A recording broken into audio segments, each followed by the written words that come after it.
Hello, hello, and good morning, Facebook land. What's up, YouTubers? How we doing out there? Thank you for joining me. As always, it's nice to see you.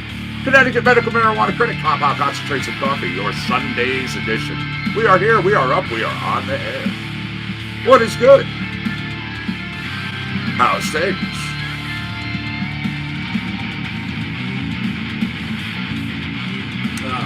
Coffee. Cheers.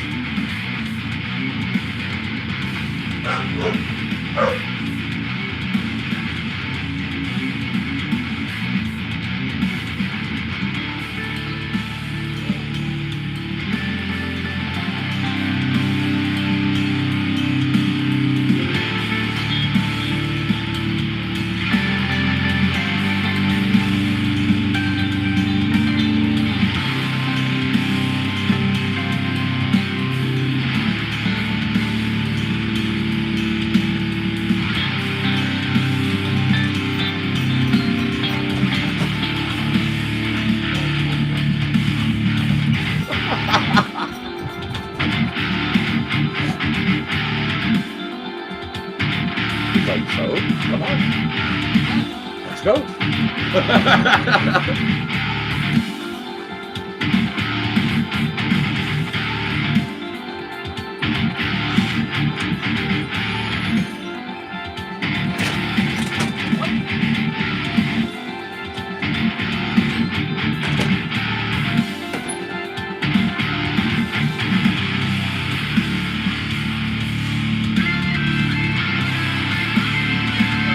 Facebookers getting your chat open as we speak. YouTubers, we are up and going. We're good.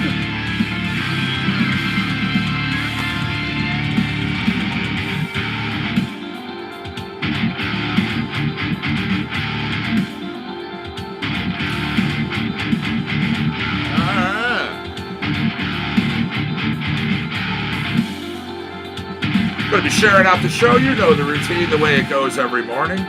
We post out to a bunch of groups. We update compoundconcentratesandcoffee.com, Connecticut Medical Marijuana Clinic.com. Post up on our Patreon page. Do an Instagram, do a Twitter, put up a tweet. Got a few other things to do.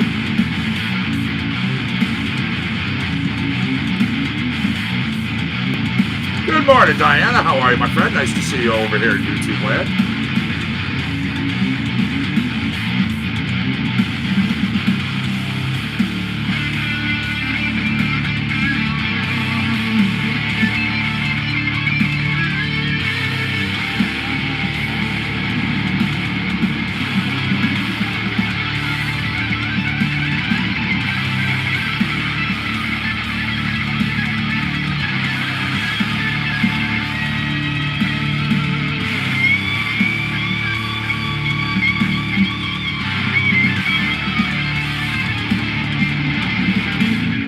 That's our theme song. That's what opens up and closes our show every single shift.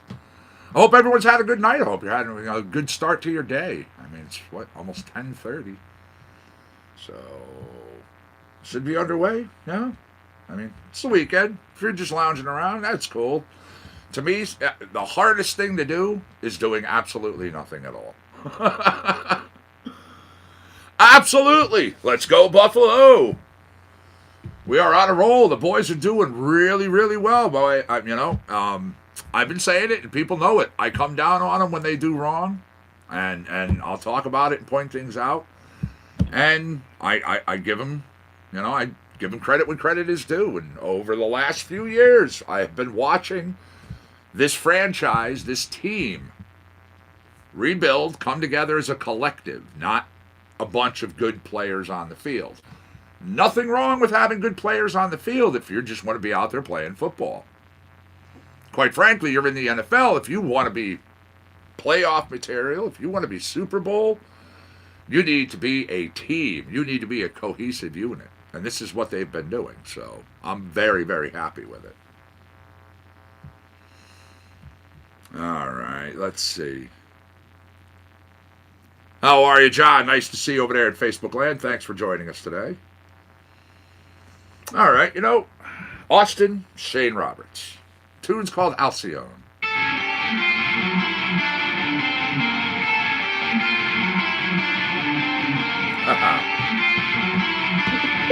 Jumping on the stream is about it for you this morning, huh?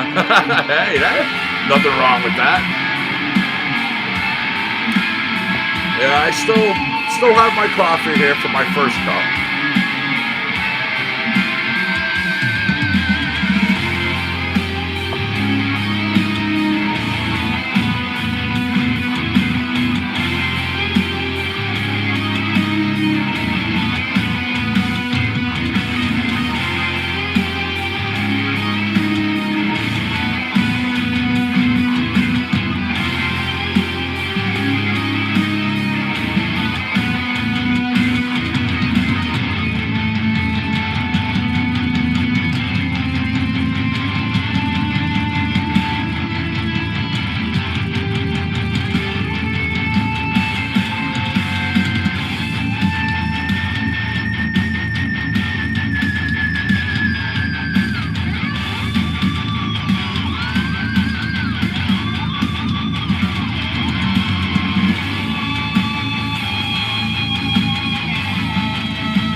Good morning, Kurt, by the way. Nice to see you over here in YouTube land.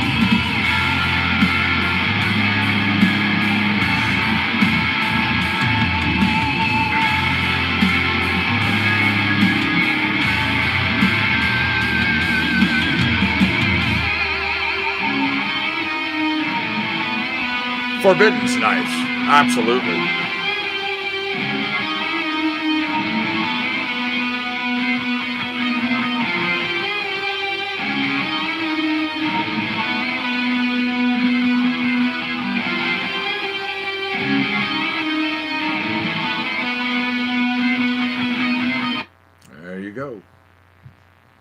Alcyon, Austin Woodward, Shane Roberts. Now, jump out of here, jump over here.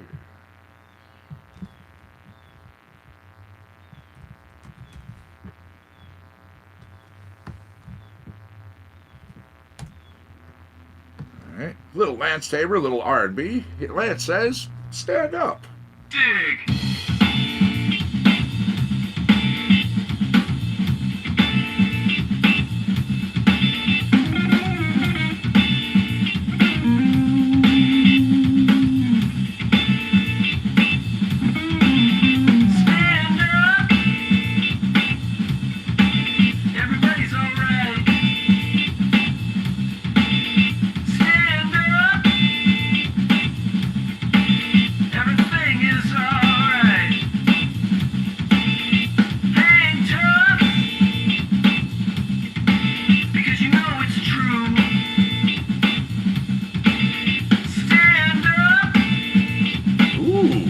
Biscuits with chocolate chips.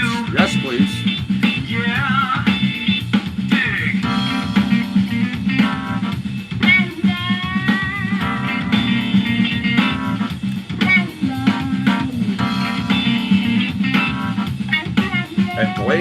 apricot gelato. Absolutely. Stand up for the right to be you.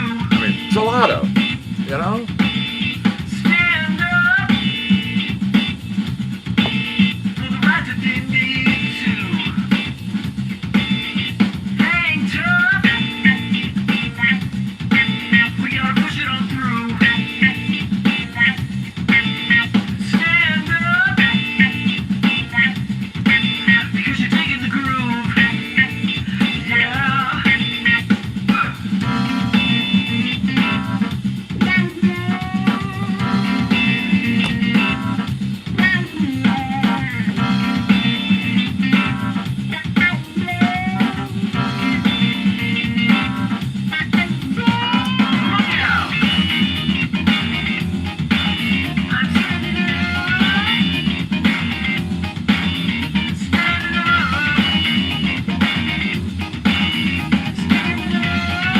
Ah, Check this out. what's up, buddy? Oh, come on, bud. What's up, boy? Right. There we go. What's up, boy?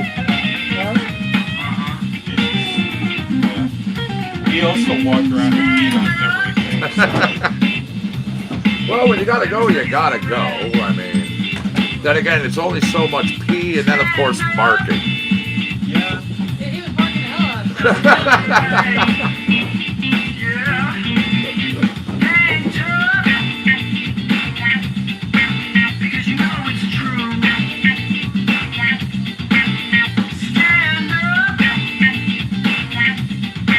You gotta do it for you. Yeah. So, audio and video good for everybody so far?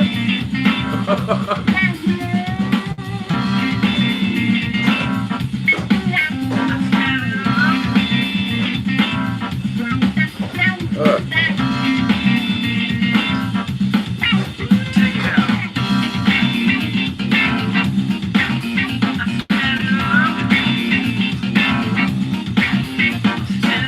Loud and clear. Cool.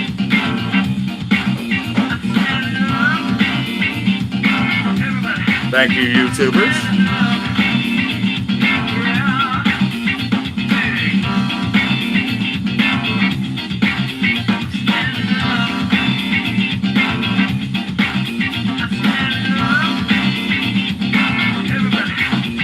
Dig.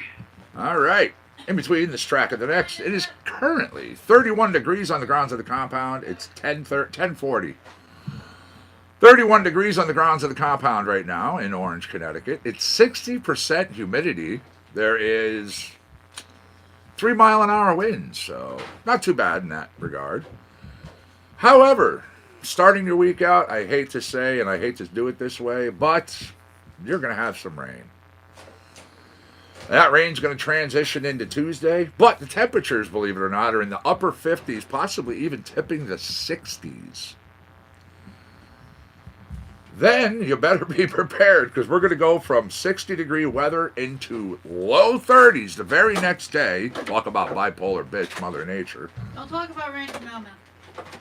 Low 30s with snow. Snow is easier to walk through, believe it or not. Well, you're going to get 2 days in the rain. Then you're going to get Thursday and Friday. Temperatures, again, are going to range between low 30s to mid to upper 40s. Long range forecast right now, unfortunately, there's another storm that is possibly kissing Connecticut. I'm watching it on the radar. I got to wait and see what it does over the week. But that could be bringing us more rain. Temperatures between low to mid 50s. So it's literally all over the place this coming week. There we go. You know what? Perfect. Secret Agent 23 Skidoo, a little hip hop. This is called Stand in the Storm.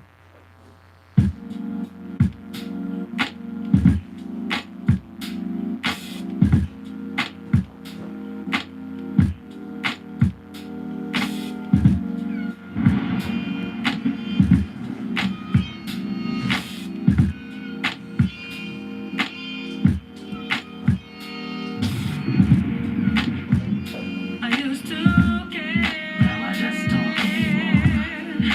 I used to get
crowds. I'm not underground anymore. Yo, as a kid, they said that I should be seen and not heard. Now I rock rhyme schemes. You can't stop my words. Then as a woman, they said that my place was in the home. Now I tour worldwide. I face the microphone and speak truth to power. I see through the cowards. I hear my ancestors yelling, please do it louder. They speak through the thunder. The rain is their tears. I stood in the storm and felt that pain for years. I'm a strong woman. I bring the eye of the storm when I perform. My labor lets the future be born.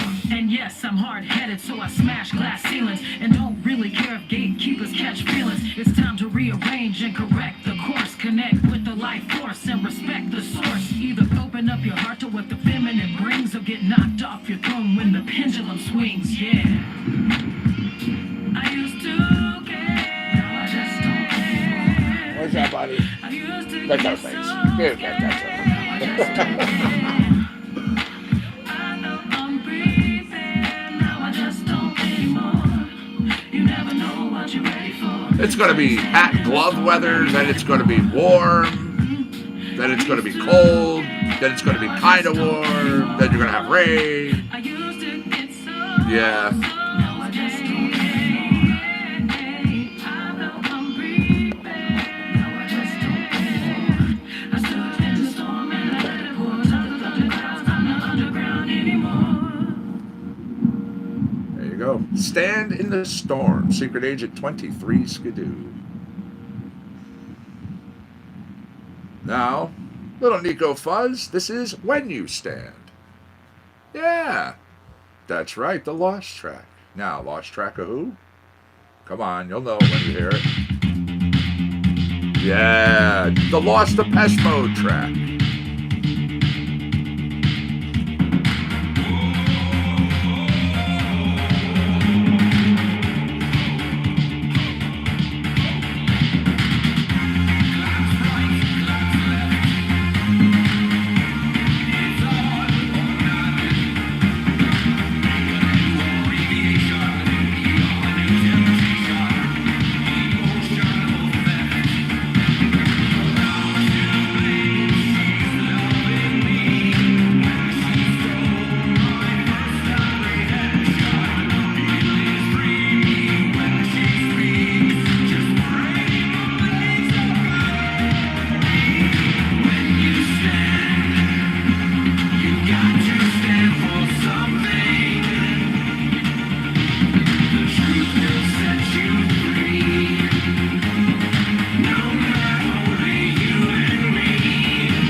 right, there you go. Again, that was your Lost Depeche Mode track. It's called When You Stand. It comes from Nico Fuzz. Now I have Standing Rock coming to you from Brent Bourgeois, and this is out of Electronic.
Alrighty. Now, let me jump over here really quick.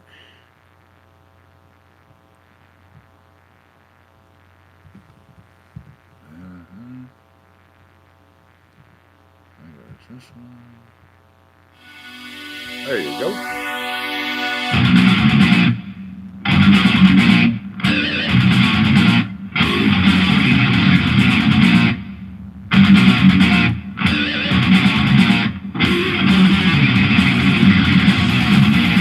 Jason, how are you? Thanks for joining us on YouTube. What's the good word today?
Hey, Bob, nice to see you on Facebook. Thanks for joining us today.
Too cold in May, huh?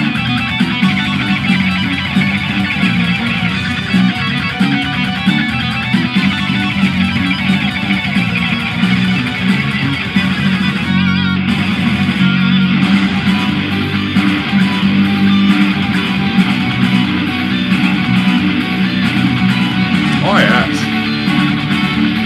We have that on every Sunday.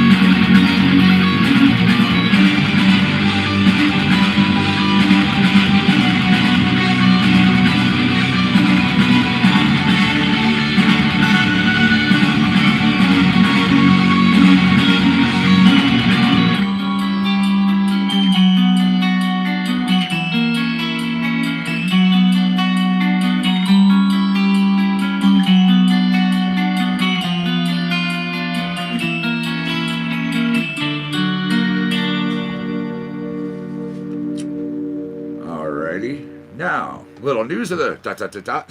Whoa.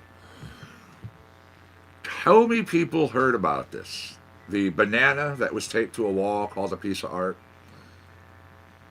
Then subsequently sold for $120,000.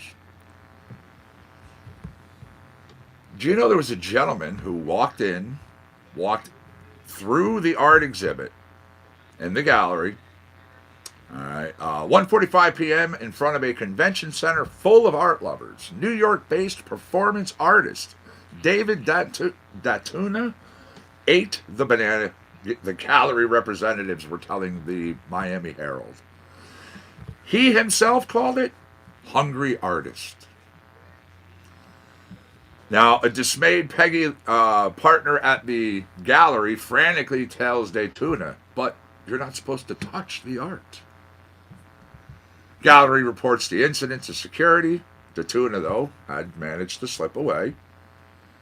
The director of the museum relations says the work is still salvageable because came with a certificate of authenticity with a disclaimer that says owners replace the banana as needed. He did not destroy the artwork. The banana is the idea, they said. Yes, apparently the collectors are buying the certificate.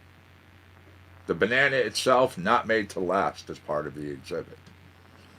Now, one person at the location says this has brought a lot of tension and attention.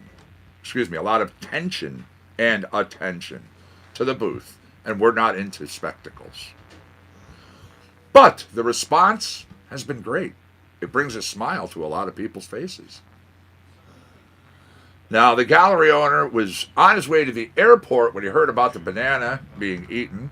Immediately gets enraged, turns around, heads back to the gallery. Now, one of the viewers tried to cheer him up by handing him another banana. The owner and the gallery assistant taping the new banana back on the wall. Again, quoting, "It's not about the piece. It's an art performance."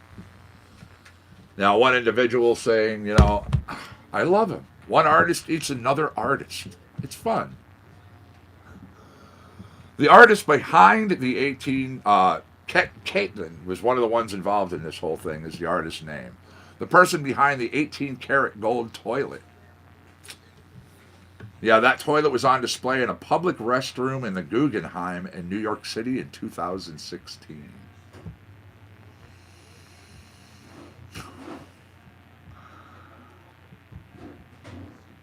Yeah, slips away. You get that? You like that? The bells are tolling. They toll for thee. All right, everybody, you know the routine. Sundays at 11 o'clock. You get the little woman here. She jumps in the chair, hangs out with you for an hour. You get your If I hour. jump in the chair, I'm going to break the You know. You get your hour with my wife. Got to talk sports and things. Take my water. I'm going to need my laptop over here.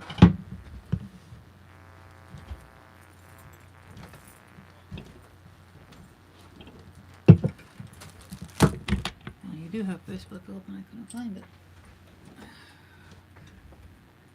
Find what? The broadcast? Right through our page. I looked. It wasn't showing up. Okay. Enjoy, huh? Go Buffalo Bills. You're not going. Not against the Ravens. You're not that. You're not that good yet.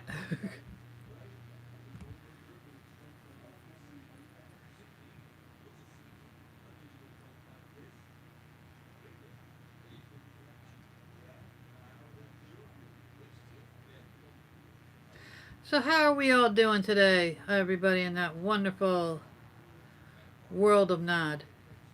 World of Nod? No. Give me half a second. Since you stole that laptop, I have to pull stuff up so I can talk to you peoples.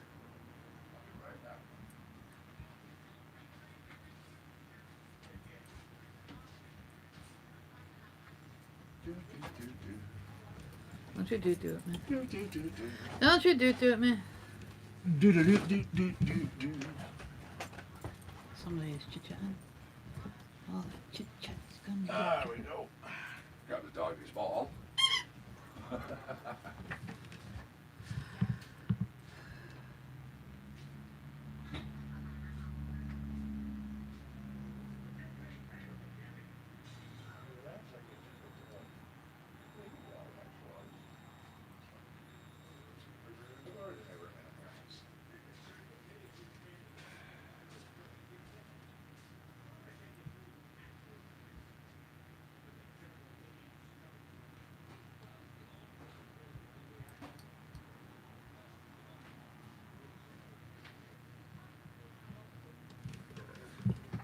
Hello, Diana. How are you?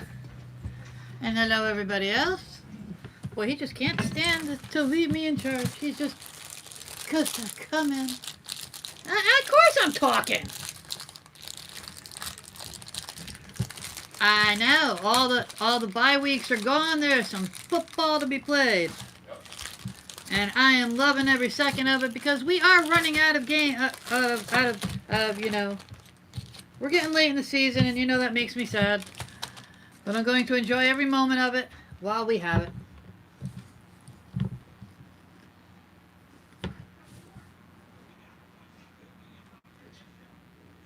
And so, for all of my friends, and believe it or not, I have one or two, or at least acquaintances, who are Cowboys fans, I must say, how about them Cowboys? I really think all the Cowboys fans that I know, plus many, many, many, many more, are simply going to get together and picket outside of Dallas Stadium to get Jared out of there. I mean, I really think that they are... Every bit of blame is going square on Jared's face.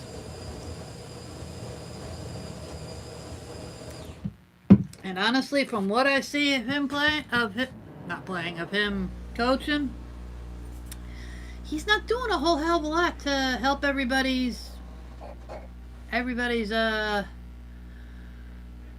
confidence in him, for lack of a better word.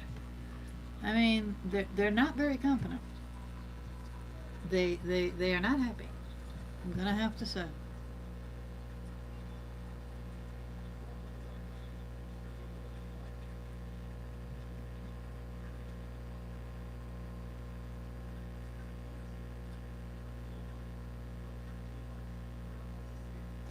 I'm not sure that's a good idea. Yeah. Coffee's always a good idea. Well, Coffee. well, I don't drink coffee, but sure, it's a good idea. But the good idea that I wasn't thinking about as I'm looking through like the latest injury count or injury report, Odell Beckham is playing through a sports hernia today, and I'm not sure that's smart. I mean, they're not going anywhere, so why risk hurting yourself more? But at this point, who the hell knows?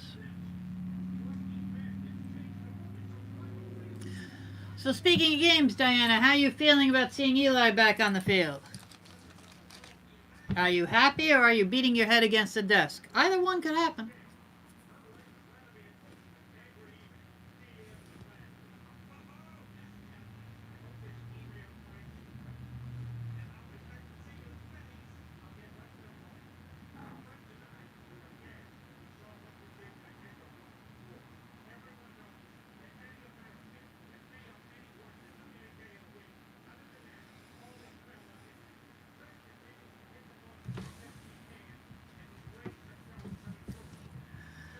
But there are definitely some good games today. Why don't we jump right in?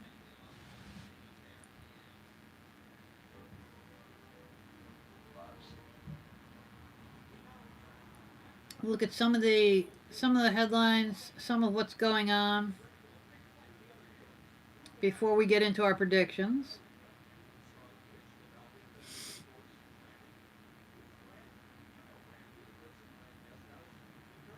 I'm still laughing over the Dallas game. I mean, they lost to Chicago. I mean, honest to goodness.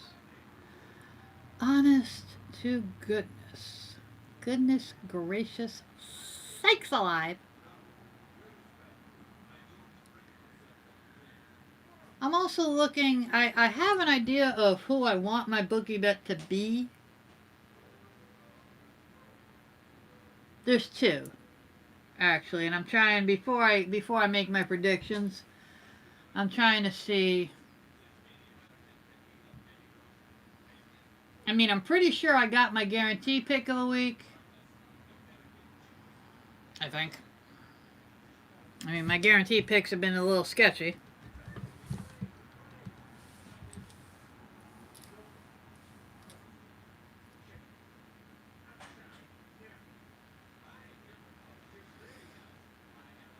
You know, the NFC East is having a wee bit of a problem there, Scott. I'm not gonna lie. But I mean, it's funny because whoever gets in from there is more than likely gonna have a losing record.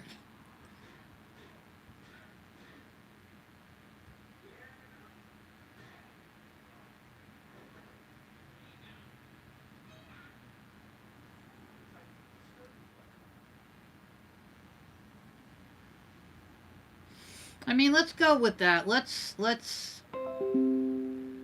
go completely. Let's look at the. I mean, it is close enough to playoffs, so let's take a look.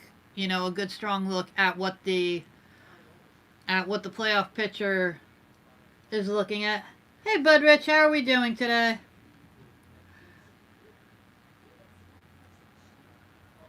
I mean, I understand, Diana. I mean, you've got no choice, and it could be a good thing. But I mean, this shakes up the whole Giants picture all the way around because, they gave up on Eli, even though I even said several times it wasn't all on Eli because they're simply not protecting the quarterback and not giving him a chance. And then Eli's hitting guys in the numbers and they're dropping the ball.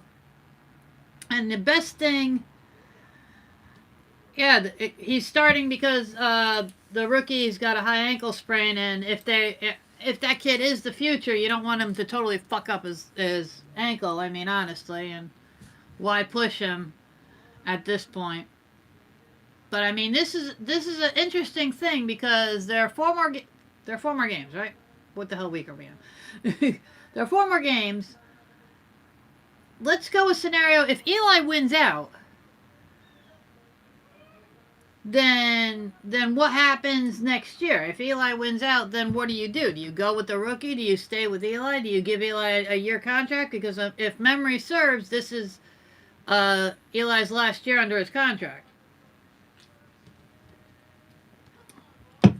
If memory serves. I mean, I looked these things up, but not all of them stay in my head. But let's look at the playoff picture right now. If the season ended today, we'd lose a bunch of games. But you know that old saying.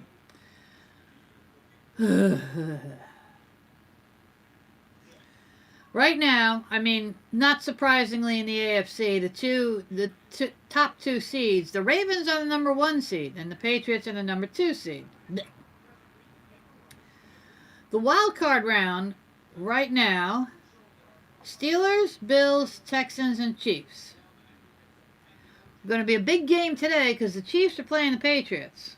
And the Patriots haven't been playing well against stronger teams. Even when they squeak out a win, they're not pulling it completely out. So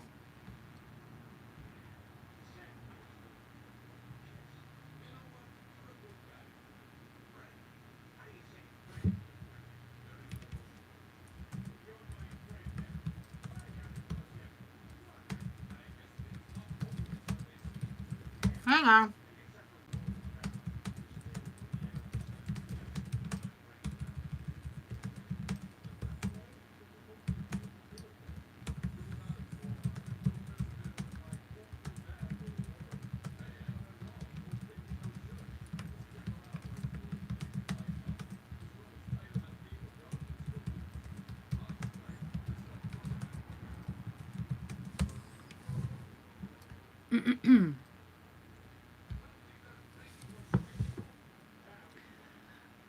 Now, much as I hate to admit it, the Patriots being, it's going to be a great matchup. Much as I hate to admit, the Patriots not being the number 1 seed is rare to them. If the Chiefs could pull off a win today, which I don't think is outside the realm of possibility, if the Chiefs could pull off a win today, that can conceivably change the lineup. May not knock them out of the 2nd seed yet, but it would depend on what the other 4 do. Steelers, Bills, and Texans. If they all came away with a win and the Patriots lost. Because if the Bills come away with a win, that means the Ravens will also lose. So that's conceivably that would put the Bills tied with the Ravens and the Patriots. So this is like humongous repercussions all the way around for 4 of the top seeds right here. So I mean, there is no such thing as, letting a little mistake slide. Every play is going to count. Every decision is going to count. Every movement is going to count. And every time one team makes a mistake, the other has to jump on it. And one of the things, Ravens have been crazy. They haven't been kicking ass. The Ravens have been straight up crazy. And again, makes me sick to say it, but the Ravens are on fire this year, no doubt about it. But with 4 out of the 6 top teams playing each other, that's going to have huge repercussions. The Steelers and the Texans, half have to mind their P's and Q's because they are both playing teams that are underperforming, and they cannot go into these games like, oh, we got this. This is an easy game, because that is the easiest way to lose. And especially at this time of the year when there's a team that knows there's no way in hell they're going to the playoffs, they love nothing better than to knock somebody else out of the playoffs. They love to be a spoiler. I mean, what else do they have? They're playing for pride. They're playing to, they're playing to impress the powers that be, that they don't get traded in the off season. Like, hey, we had a shitty year, but it's not my fault. So, they're trying to... They're trying. Over on the NFC side, the one team who is clinched, being the Saints, are sitting pretty up in the first seed, and the Seahawks, who have been playing really, really strongly, are sitting there in the second seed. They are being chased by... I'm so sorry. I didn't mean to laugh. 3 strong teams and a dud. Nah, I didn't say that. Well, I kind of said that. The Vikings, the Packers, the Niners, and the Cowboys are the 2nd through 6th seed. And how in the name of God the Cowboys are still in this? I know it's a thing. I know it's how the thing is. I know it's how divisions are. I know it's I have to laugh. I do, because almost everybody's been in that position where, hey, my team sucks, but I'm going to squeak in there no matter what. Now, again, these top 6, excluding the Cowboys, because the Cowboys right now have a losing record. Excluding the Cowboys, everybody else is within the game, 2 games of the top. One loss or win in any direction could bring conceivably 5 of these teams with an identical record. So again, there can be no mistakes. There can be no disasters. There can be only one. Sorry, I did that again. One of the biggest games on the watch list is going to be the Saints playing the Niners. Because the Niners right now are 5th seed, and they can't sit back on their laurels. They have to keep winning. But honestly, the Saints can sit back on their laurels, and they can lose and rest their guys and still be in it. But they may want to knock somebody out to plan ahead for who they're going to play in the playoffs. Because honestly,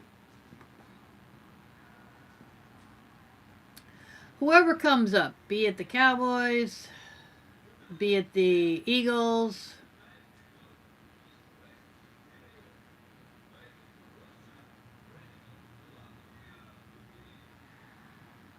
even be it the Redskins, the Saints are not going to have a problem beating any of those 3. The Niners will actually give them a really good show. So they may want to play hard today, knock the Niners down a little bit in a close game, to have one of the lower...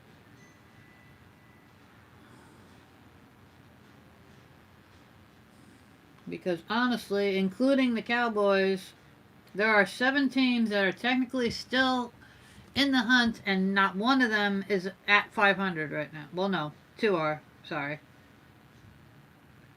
4 out of 6 are below 500.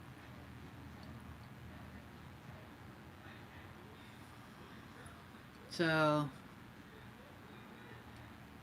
you're getting the cream of the crop, and then a little runoff. Because barring any major disasters, I don't think there's going to be much of a change in the playoff picture. Saints, Seahawks, Niners, Vikings, and Packers. Definitely Saints, Seahawks, and Niners. I don't see them going anywhere. The Vikings are playing strong, and so are the Packers. Unless other teams have massive help, I don't see those five not being in the playoffs. It's that one wild card spot. That could be Cowboys, that could be Eagles, that could be Redskins. It's really gonna have to see who wins, who loses, and how everybody does. The AFC is a lot closer and could change. Could change at the drop of a hat, honestly.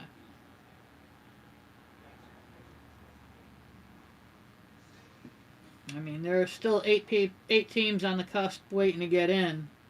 So the 6 that are up, again, barring any disasters, Ravens and Patriots are definitely in. Barring any disasters, the Bills and the Chiefs, I really anticipate being in. Steelers and Texans, I think they could keep their spots if they mind their P's and Q's. It's really a foot race now. You have to keep the ball. You have to keep the train on the tracks. And as a Steelers fan, it makes me nervous as hell because again, we're playing one of those teams that you look at it. That's why I don't look at things. I can't just judge a team by oh well statistically says no. Stats are important, sure.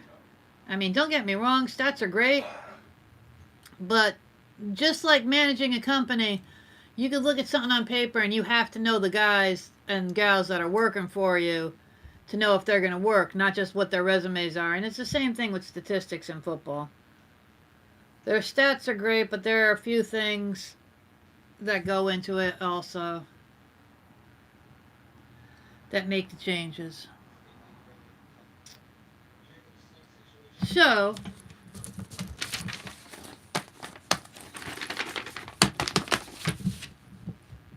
my little homage. So what should I start with? Should I just go through my picks? Should I do my bookie bet of the week? Should I do my guaranteed pick? What do y'all think?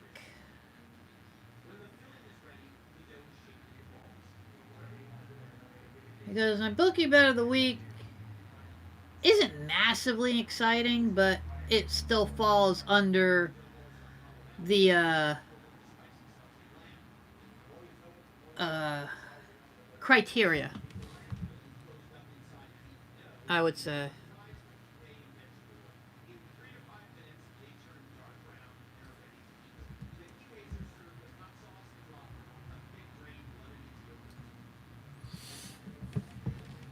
So, what should we do? I mean, I could just go through my normal picks and talk as people talk.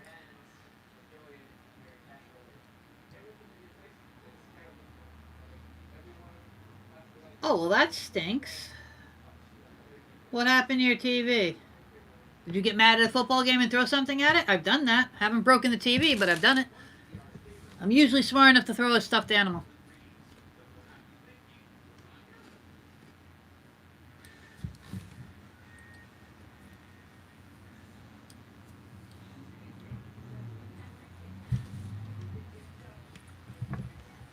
Believe it or not, I almost threw a full soda one time, but I stopped myself. Ah. Yeah, well, that'll do it.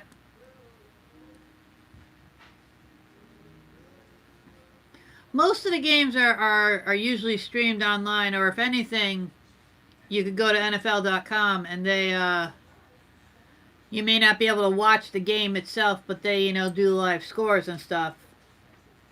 Even with the little animation so you can see each play. I mean, better than nothing. I've done that, when I have nothing else. But I do hope you get your TV fixed.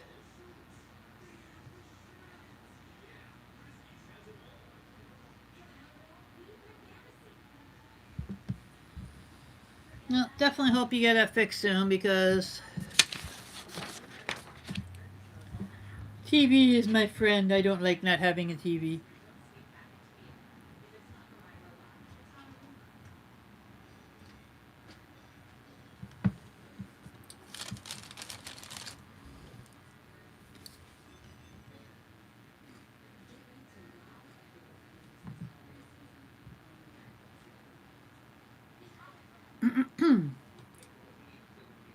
Excuse me.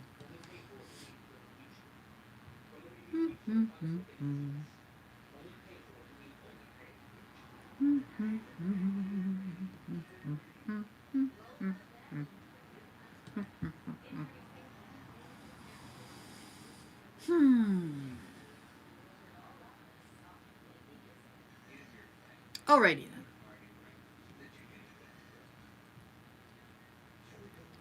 Let's start going through the games for this week. Starting with the 1 o'clock games, as we always do. We have the Indianapolis Colts going over to the Tampa Bay Buccaneers.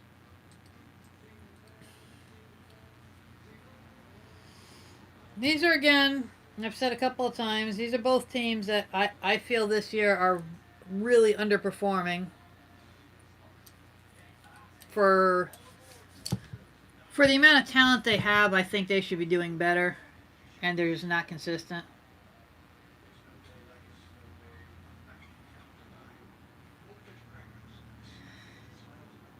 Yeah, I mean, I get that. Sometimes technology is a good and a bad thing. You know, sometimes one of those, you know, it's like a domino effect. It could be one little thing that goes, and just like the whole thing just patooies out. And patooies out is a technical term. Look it up. Joking.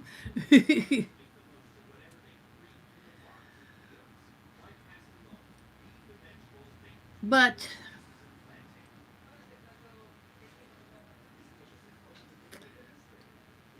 I don't think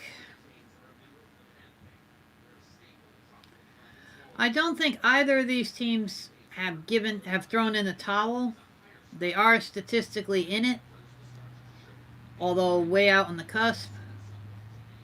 I mean, a lot of teams are statistically in it, but you know, at this point you have nothing but to keep your playoffs alive, and I think Tampa Bay might have an easier shot getting in just because of the craziness on that side. So, I think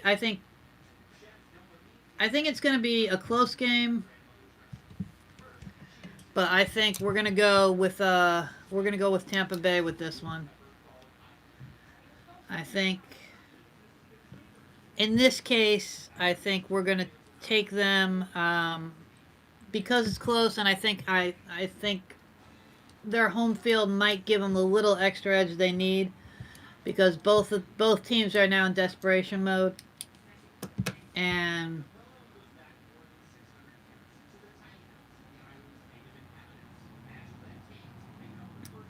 I just, you know, coming off of how they both played last week, I just think Tampa Bay has the momentum. I mean, God knows, I could be wrong, but this is where I'm going. Next game would be, and is, Miami Dolphins coming up to New York to play the Jets.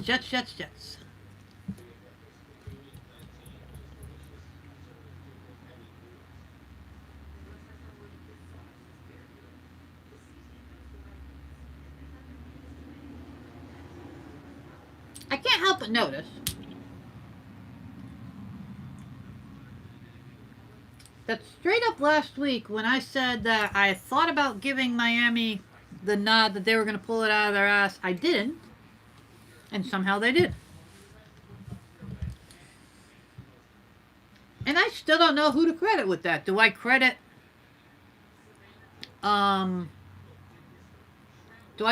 the Dolphins for playing well, or do I just look at the Eagles and say, what the hell? Because I know a couple of Eagles fans, and believe me, they were saying, what the hell? One's words were actually, "That was fucking disgusting." So I mean, Eagles fans were not happy.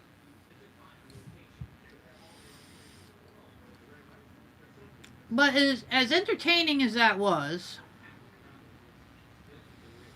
and as disgusting as it was that the Jets gave the Bengals their first win,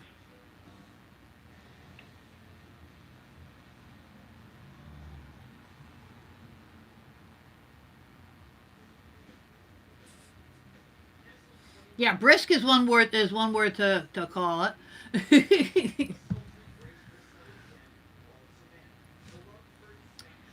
I think I think that the Jets are going to want to shrug off that disgusting debacle last week, and I think they're going to want to keep their faded but statistically possible playoff hopes alive. Although again, the Dolphins are playing for pride right now, and they may want to knock the Jets out of contention.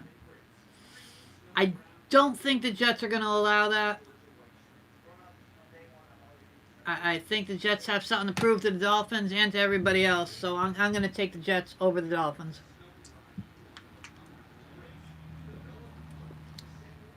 But I will predict it's going to be a very disorganized game.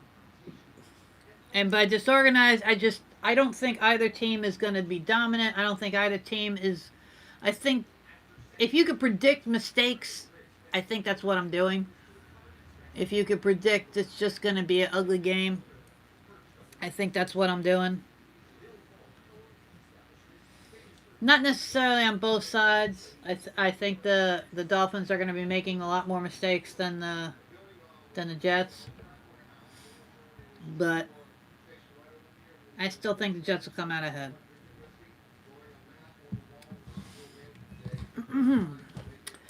Next on the list is that big old game that we talked about a little bit. The Saints versus San Francisco.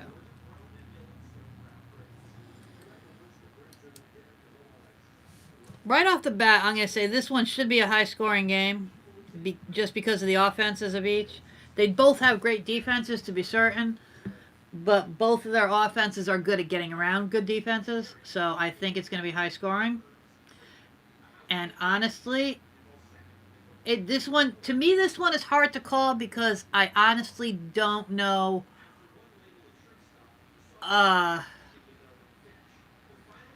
You have to know what the mindset of the Saints coach is, which game he wants to play.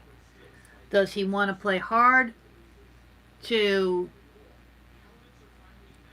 basically establish dominance, and does he want to just keep going and winning out the season, or does he want to use his starters sparingly and not go crazy and keep everybody healthy for the next 4 games?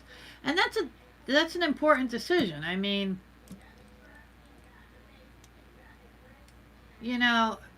granted they're in no matter what, even if they lose the next 4 games, but you're not going to want to let it go that hard. But to win against the Niners it's not going to be an easy game. It's going to be a hard-fought game.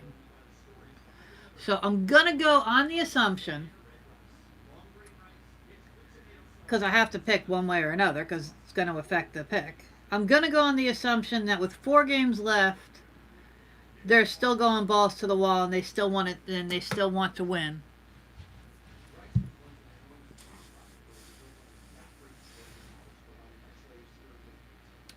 And I don't think it's going to be a blowout for either side. I think it's going to be one of those that goes right down to the end of the 4th quarter. But I think the Saints will find a way to pull it out.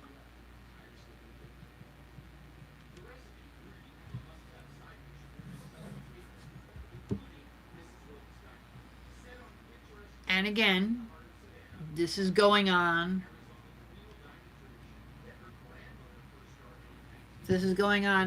Knowing that the coach, with 4 games left, is gonna want to still go hard war.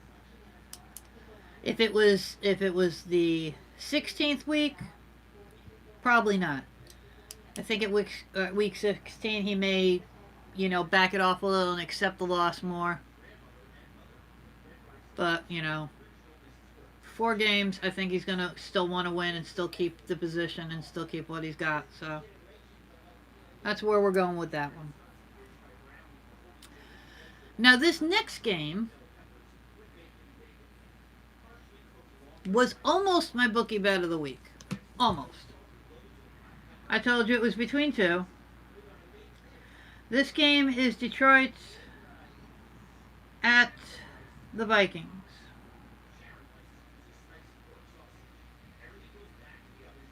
Both teams are coming off of a loss. Of course, people would say, the Lions losing on Thanksgiving is almost tradition. I mean, in a way it was.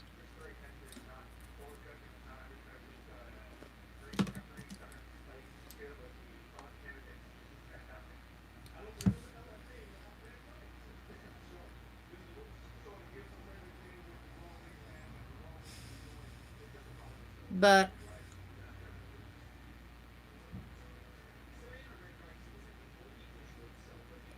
the Vikings right now are the 6th seed.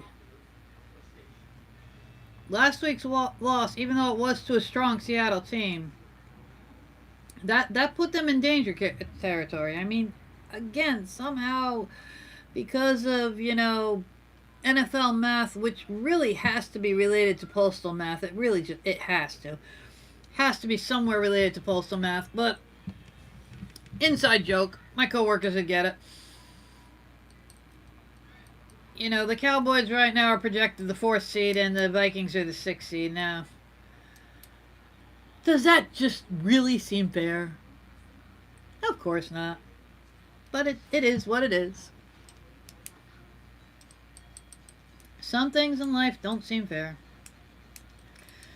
But I dare say, if I would have liked, that's one of the locker rooms I would have liked to be a fly on the wall and listen to that loss. Because now it's back to where I say true coaching comes to mind. Because now you have to somehow get your guys refocused, give them tunnel vision so they are not focused on the loss, and they have to move ahead, and you have to have prepared them for that this week, and you have to keep their mindset. You cannot think that, oh, this is the Lions at 3-8-1 and we're going to roll over them. Sure, obviously you should, but for the love of God, do not play down to this team, because the Lions love to be a spoiler. It's something they've done many times in the past. They love to screw up somebody's season just for the fun of it. So I believe the Vikings are going to win. Strictly if they bring their A game. You cannot bend over backwards, and you cannot be an idiot and say, we got this, and not prepare well for them. You have to prepare as if you're going in against a strong team like the Saints or Seahawks again. And it drives me crazy, no matter what the team. I mean, my Steelers are famous for it, but no matter what the team, it just drives me crazy when you obviously hit that field with like this, oh, I got this attitude, and I didn't have to practice. It's like not studying for a test, because you know all the answers, and then all of a sudden you look at the test and it's written in Latin and you studied French. I mean, you got to prep for your tests. I mean, that's basically what it is.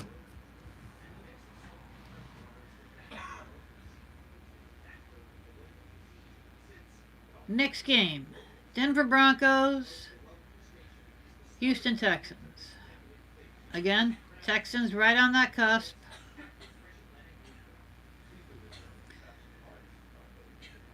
And coming off a nice win over the Patriots, I'm trying not to gloat too much.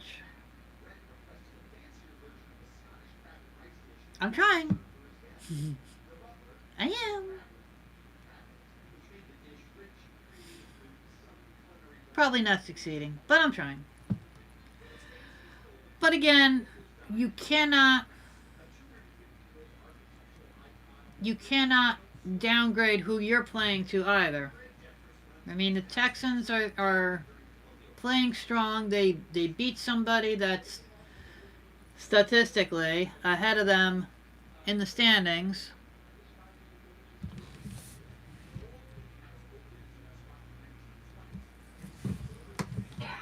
Now, if they were playing in Denver, I'd worry a little more. Because like I've said, Denver's home field advantage is more than anybody else's just because of the altitude, and it does affect how people play. So they have, in my estimation, they have like home field plus. Because it's not just the crowd, it's the environment itself. Just like the environment saying, hey, you know, we're on the Broncos side.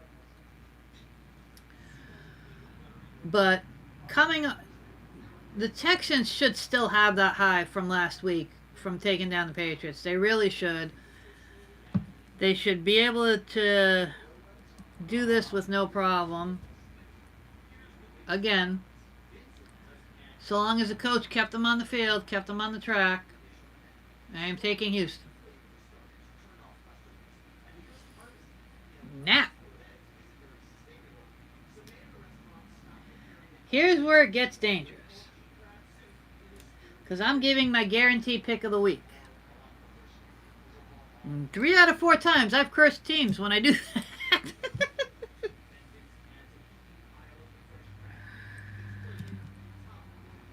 But you know, I'm trying here.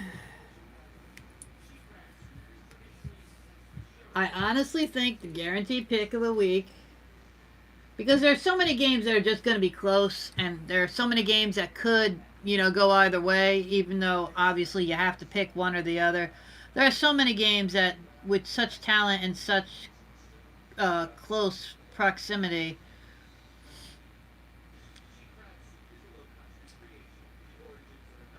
I mean, I don't think it's going to happen, because if I thought it was going to happen, I'd make it my bookie bet of the week. I don't think it's going to happen. I think it's the guaranteed pick of the week. I think I'm doing this right. I'm picking my guarantee as Green Bay beating the Redskins. Now, keep in mind,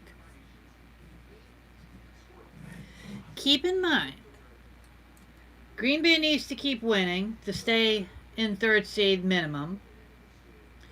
Washington is right out there at 12th seed. So if they lose this, chances are I think they're pretty well done. Depending on how everybody else does, they would be done. Of course, everybody else in front of them could lose and keep them going. You never know. But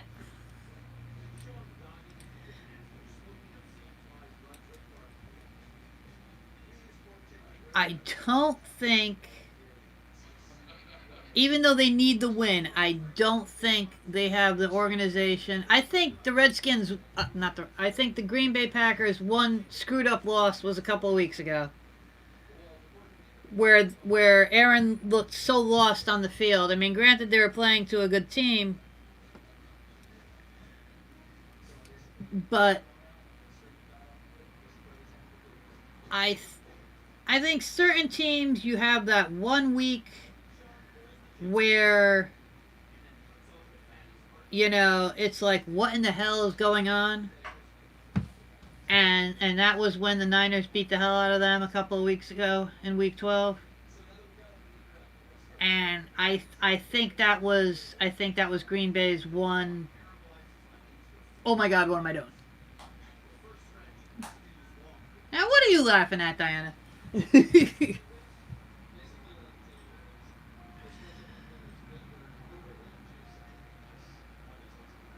So, that's my guaranteed pick.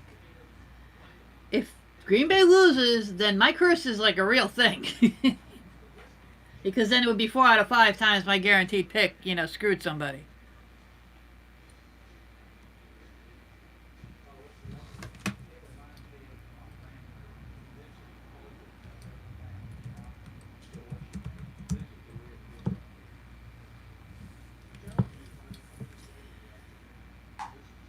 Now, we shall move on to my bookie bet. For those who are newer, for those who don't know, my old man, rest his soul, he and I would always talk football. He loved football. He really did. He was a Jets fan. Years ago, he was a Cowboys fan, and somewhere along the line, he switched from Cowboys to Jets. I'm not sure how that transition worked, but such as it is. And we would always talk, and any home team that lost, in his mind, was a bookie bet, because absolutely, in his mind, absolutely no home team should lose. And I realize that, most of my picks so far have been home teams. It seems like I'm agreeing with that, but I'm not going just by home field advantage. But his point was no home team should ever lose, and I always used to tease him, well, if that was the case, all we have to do is make out the schedules and then count out all the games, and you don't have to play. So anytime a home team loses, when they definitely should win, I call that a bookie bet. Understand, this is not something I would tell you to put money on if you were a gambler. And of course, for legal reasons, I cannot condone any gambling. Don't. These are just picks for fun, for fantasy and whatnot. But I am thinking, and I think I'm doing it for my amusement factor as well as anything else. I am picking the bookie bet of the week to be the Cincinnati Bengals beating the Cleveland Browns.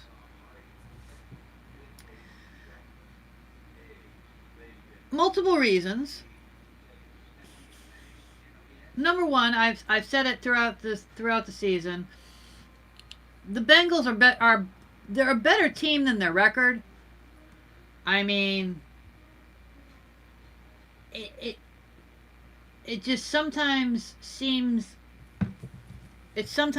watching them play that they're just not, I don't know, they're not connected. They're, it's like their Wi-Fi is down or something. Like the guys are just not communicating well with each other. They have the talent to win and they put points on the board, but they just can't seem to, stay connected or whatever it is. I was shocked that they won last week. I think they're going to want to go for 2 in a row. Why the hell not? Why wouldn't you want to? And again, I think that they really want to knock Cleveland out of the playoffs. And a loss here they would still probably, again, going on how everybody else does, they would probably be statistically in it, but much farther out on the cusp. I mean, it would take very little to knock them out completely. So I'm gonna call the Bengals winning over Cleveland my bookie bet of the week.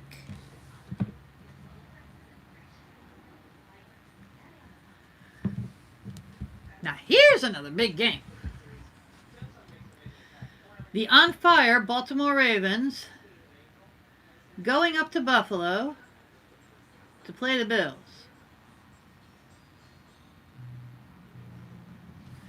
Hang on one second.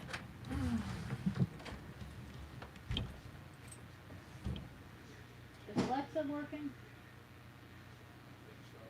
Ask Alexa is there any snow for Buffalo?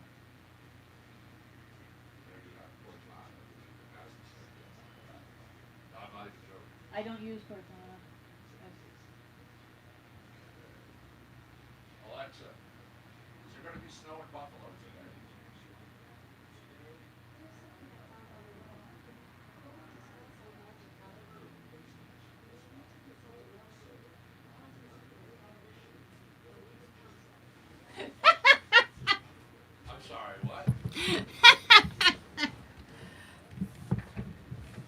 Let's try this one. Hey Alexa, is it going to snow in Buffalo, New York today?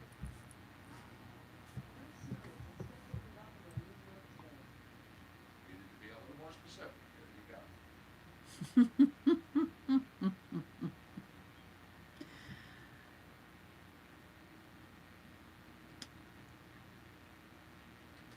I was going to say, if there was a big snowstorm in Buffalo,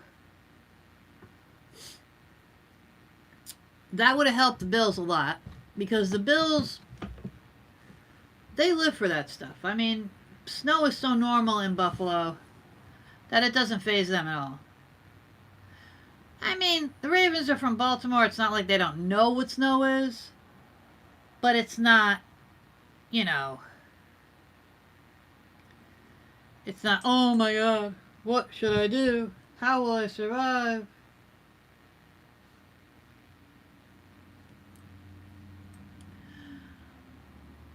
These two teams are both playing very well, are both playing strongly.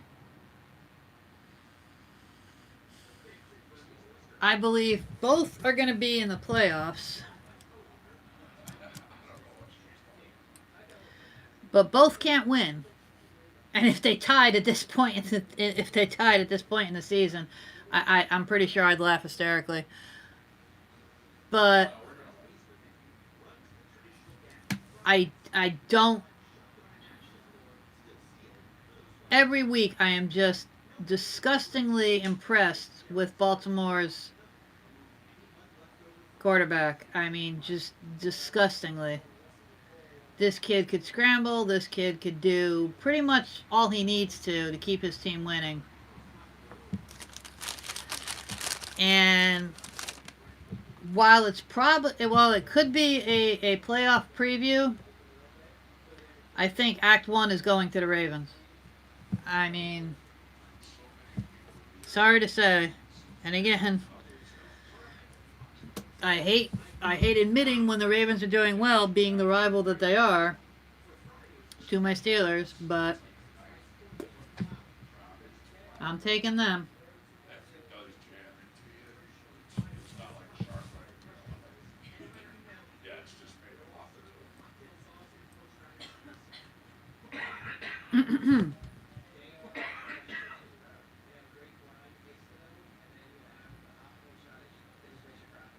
Next game, Carolina Panthers at Atlanta.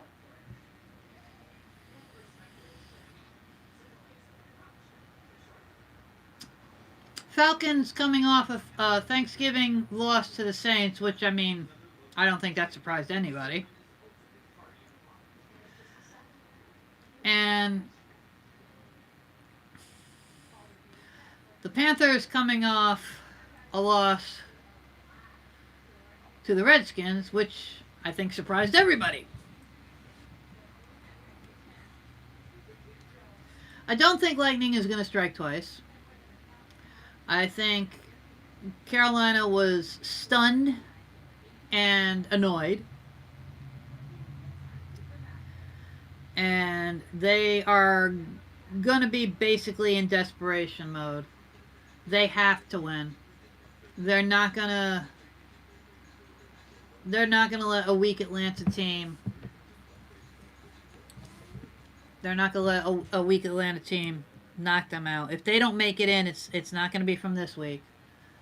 So, take Carolina over the Atlanta Falcons.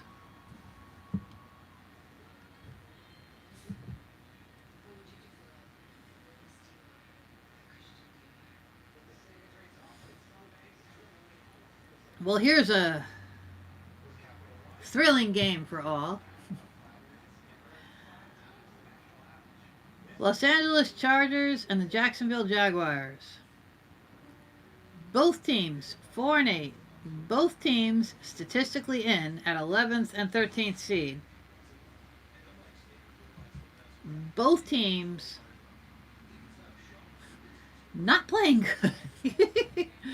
Both teams really just not doing it at all.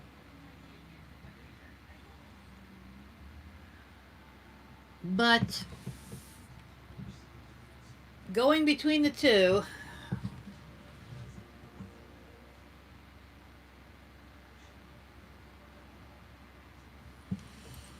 actually, I need to look something up before I make that pick, in all honesty. Hold that thought. Hold.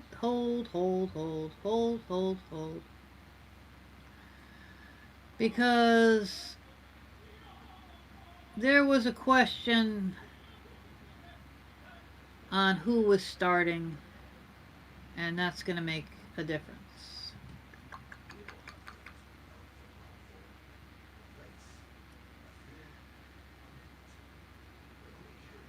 Do do do do do do do do do do do do do do do.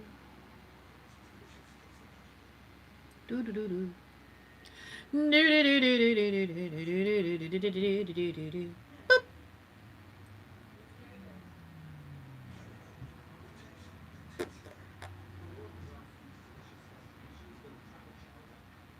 Oh, also, I forgot to mention, this is the first of the 4 o'clock games. We're moving into 4 o'clock territory. Sorry about that. Always mean to...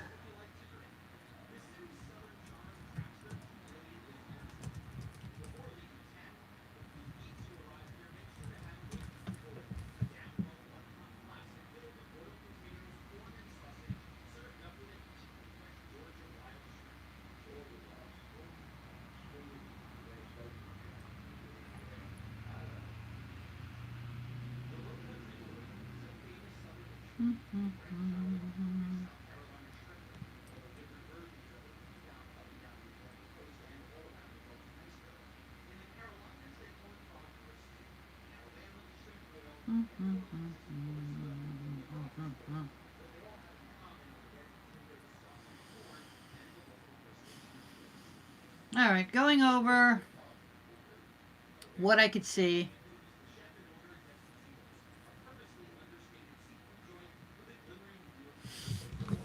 I'm taking the Chargers over Jacksonville.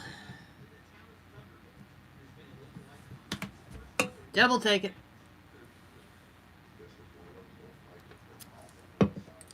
I think it's going to be a low-scoring game, but I think the Chargers are going to pull it out. And we'll just go with that.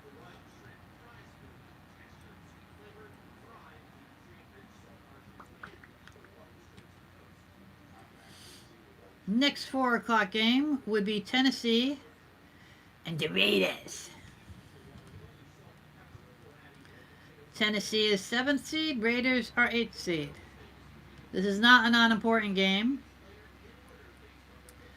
This is a game where, again, the Steelers and the Texans have to be careful because these guys are literally breathing down the necks, waiting to knock them out. Steelers especially, because the Steelers right now are projected 6th seed.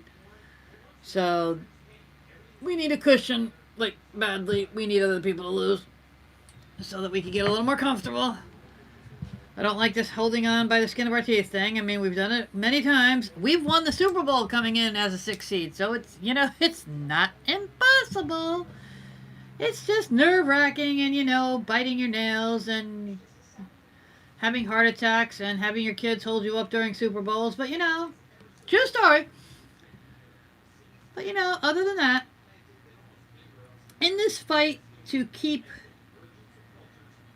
going, I think Tennessee is playing a little bit stronger. It's a little hesitant because the Raiders are home. The Raiders have a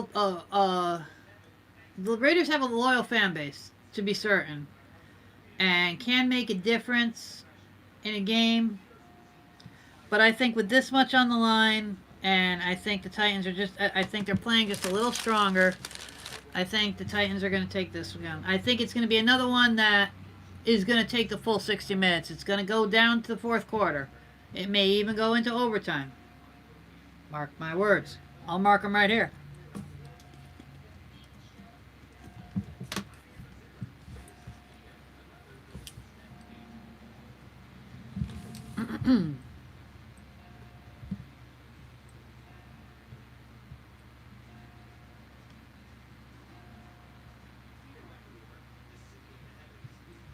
However,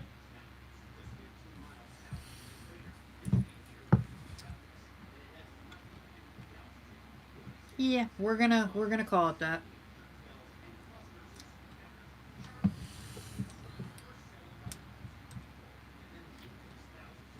Next game. Another huge game. Big playoff implications. There's our big word for the day. Kansas City Chiefs in New England.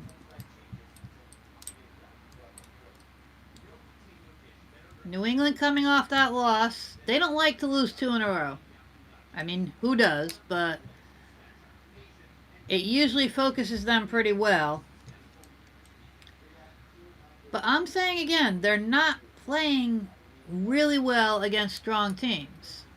I honestly expected them to lose to the Cowboys. I suppose I could give it to the Cowboys saying that half of their locker room had the flu that week and that's why they lost, if I wanted to make excuses for them. Meh.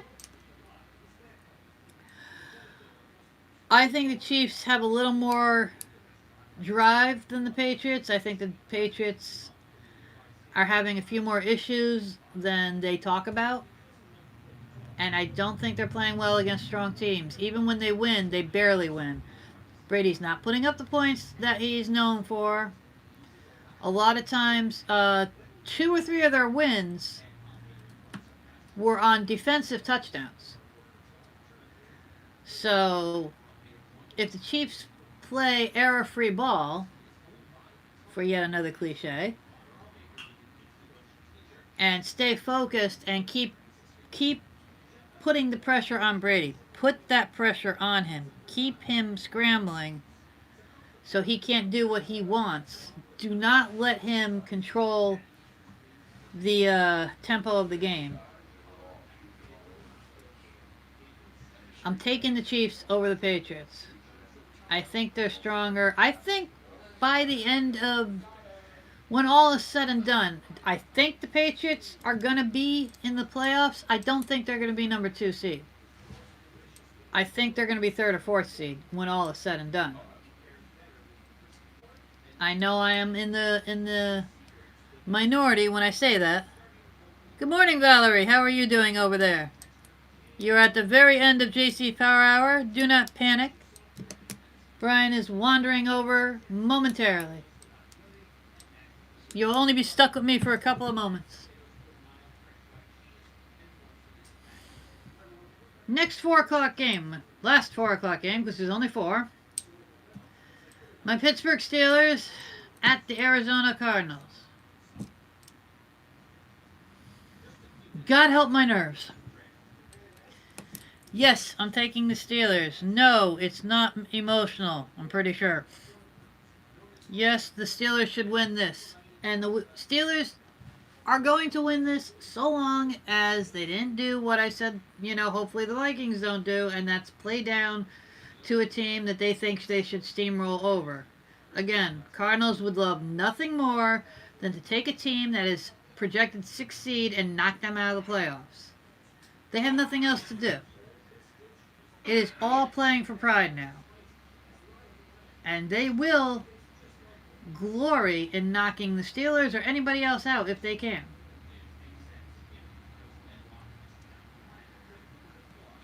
Mike Tomlin's been doing a really, really great job keeping his team focused, getting through hurdle after hurdle that we have had this year.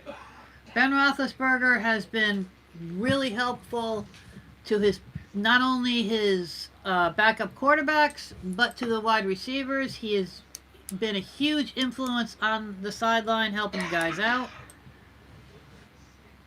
Oh, I'm glad to hear that, Valerie. Thank you.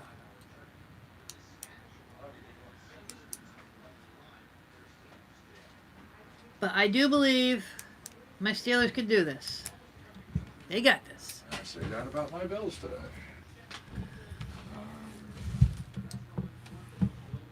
Oh, how'd that happen? Yeah. I honestly don't know how that happened.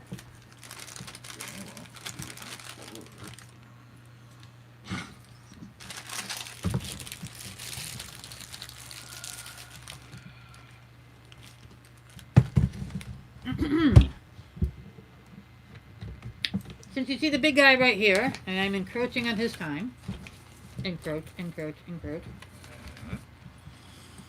I will do my last two picks quite quickly,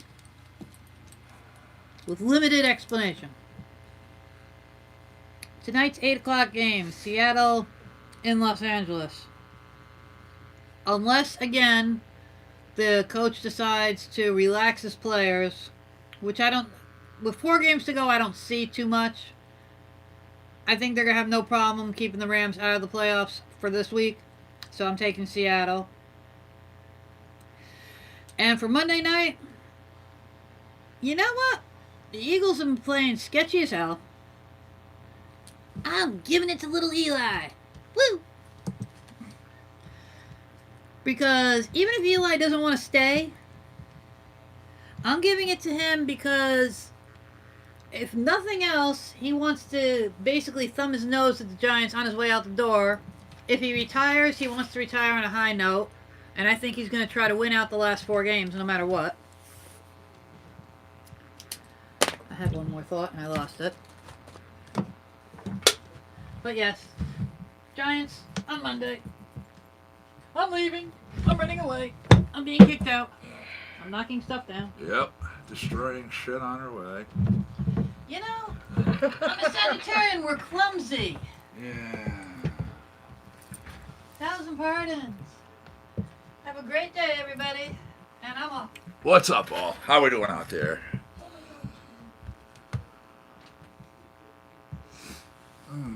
Put this over here. Put this over here.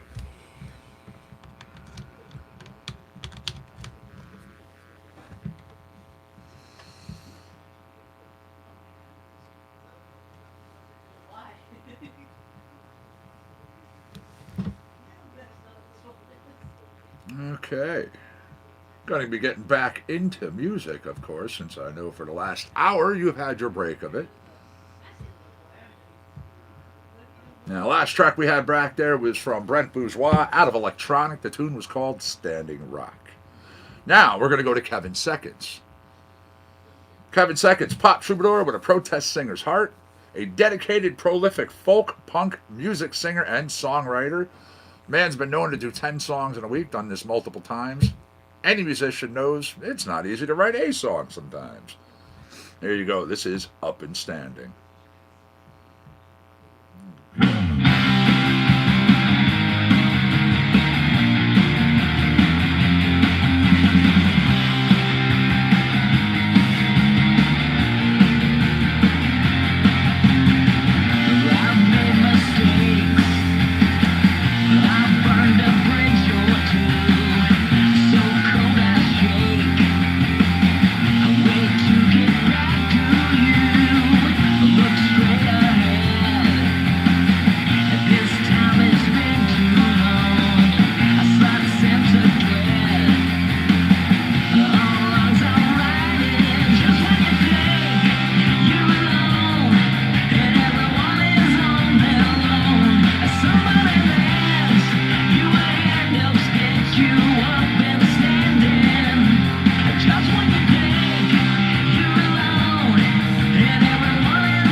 She does that an awful lot during the games. We both do.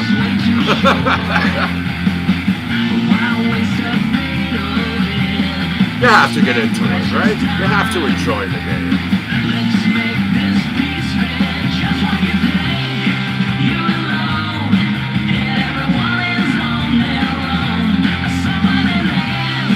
You a hand helps get you up and standing.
Up and Standing There, that was from Kevin Seconds. Next we have Standing Rose, Lance Tabor.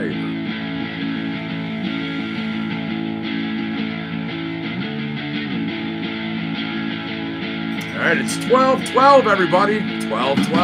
Packed, rolled, you raring to go? It's got to be 12-20 before you know. Now, that's 12-20 on the East Coast, but that's 4-20 somewhere around this great giant globe.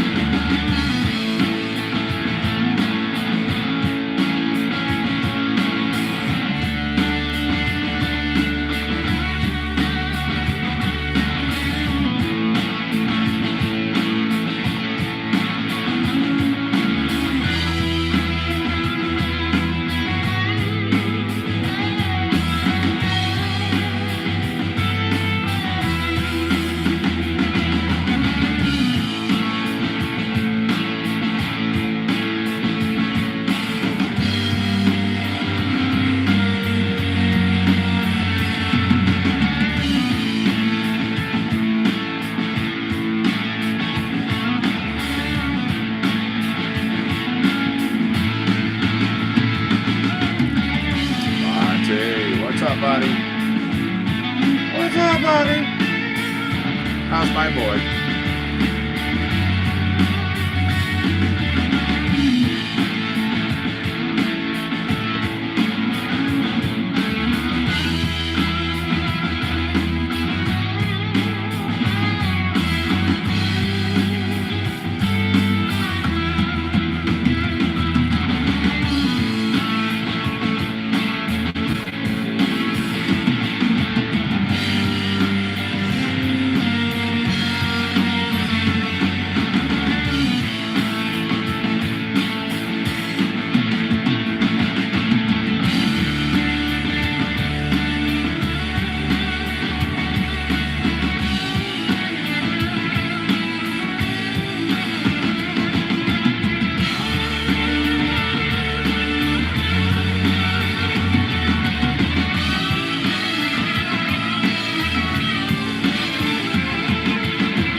Standing Rose, coming to you from Lance Tabor, guitar player, composer, and producer.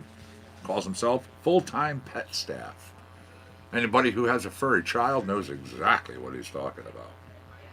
Now we have Standing at the Edge of the World.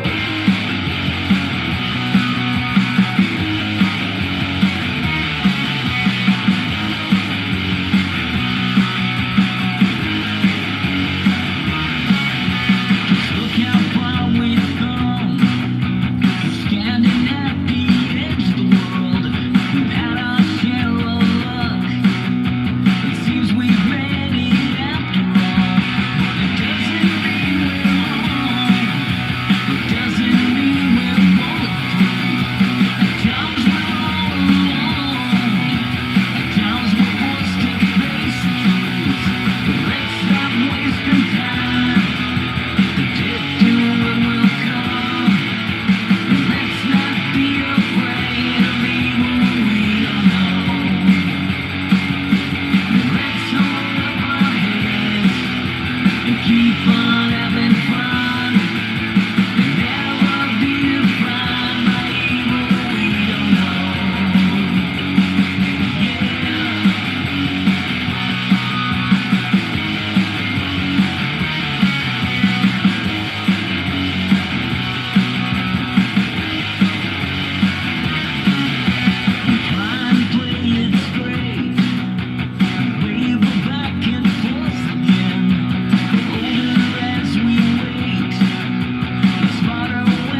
there you go.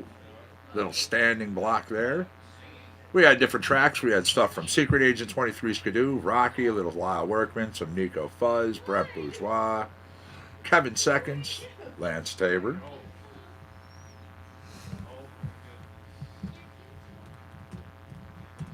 Over here, I do have your request. Absolutely. I'm glad you like the funk block. We can do that. I'll jump on down here. We'll start it out with Too Funky. Comes to you from Global Genius.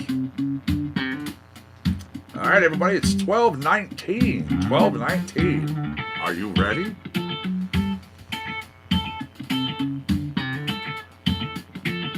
"15 seconds. Come on. If it ain't too funky, then it ain't too funky. And if it ain't too funky, then it ain't the funk. If it ain't too funky, then it ain't too funky. And if it ain't too funky, then it ain't the funk. Citizens of the world unite. Citizens of the world. How long will we continue to fight? We can come together as one with a message of peace, love, and funk. If it ain't too funky, then it ain't too funky. And if it ain't too funky, then it ain't the funk. If it ain't too funky, then it ain't too funky. And if it ain't too funky, then it ain't the funk. Citizens of the world unite. How long will we continue to fight? We can come together as one with a message of peace, love, and funk.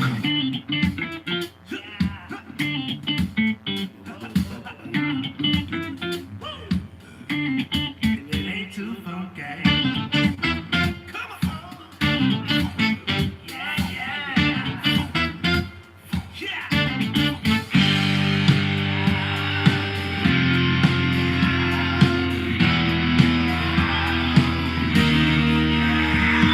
If it ain't too funky, then it ain't too funky.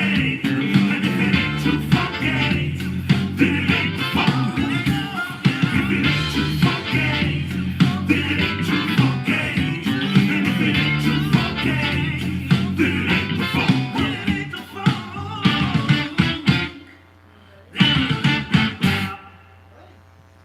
All right, there you go.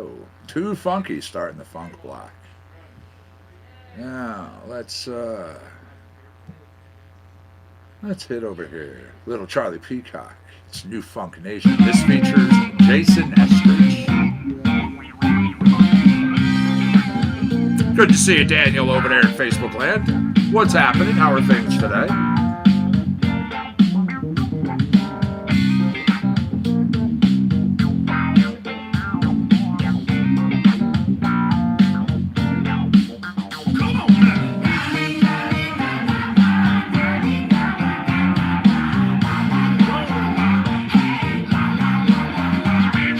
Long live the funk.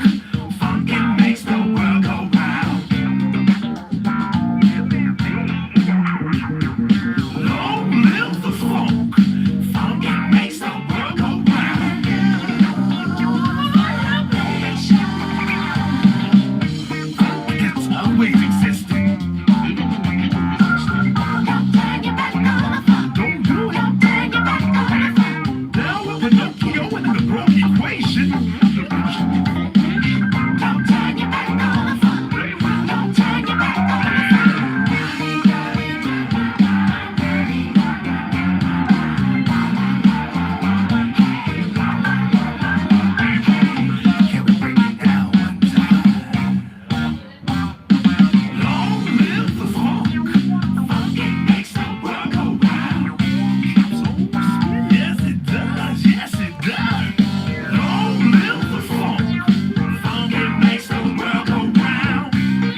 Bluetooth gizmo. Awesome.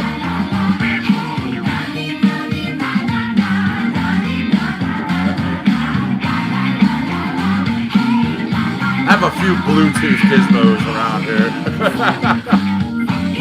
Obviously, the one you're all hearing and seeing. I had the Bose system. Got a Bluetooth one for the bathroom. You know, you gotta have music when you're in the shower, right?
There you go, New Funk Nation. Up next, we're going to jump from R&B to reggae, little Kingston funk style.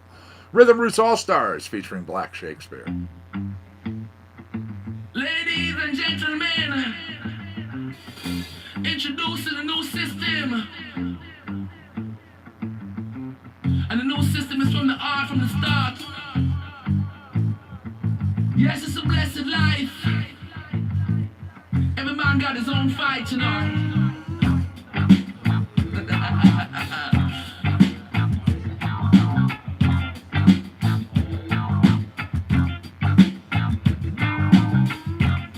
Even if you're blue, you gotta be true. Even if you know what to do, you gotta be true.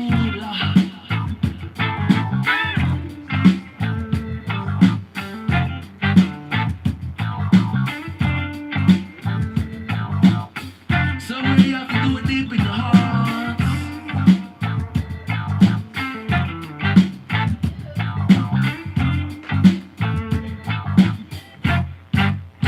Yeah, baby, never get too blue. You know what to do.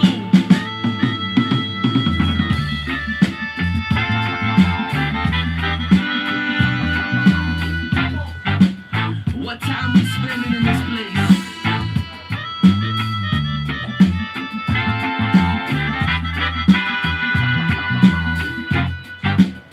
We got a certain amount of grace, right?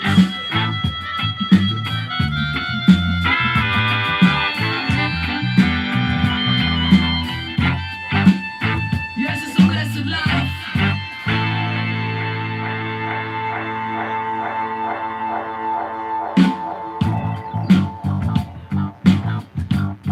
Yes, we at the ocean door. We're swimming at the ocean floor. If you wanna say you want more. Say if you want it, say you want more, Lord. You gotta go a higher way.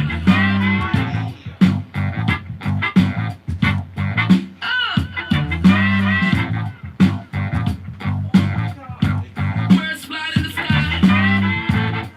They're singing your name today. Hey, Amy, how are you? Nice to see you over there in Facebook land. Thanks for joining us today. What's the good word? What time we spending in this place?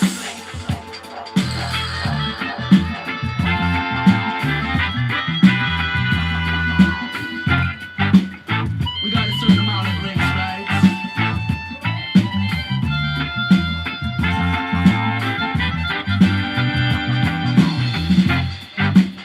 Every man got his own fight, you know.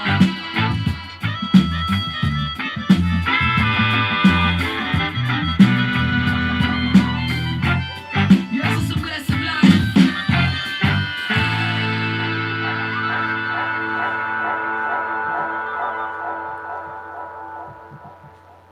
Let me grab us another track here. as we continue on with your funk block. Little funk up the Zambezi, Brent Bourgeois.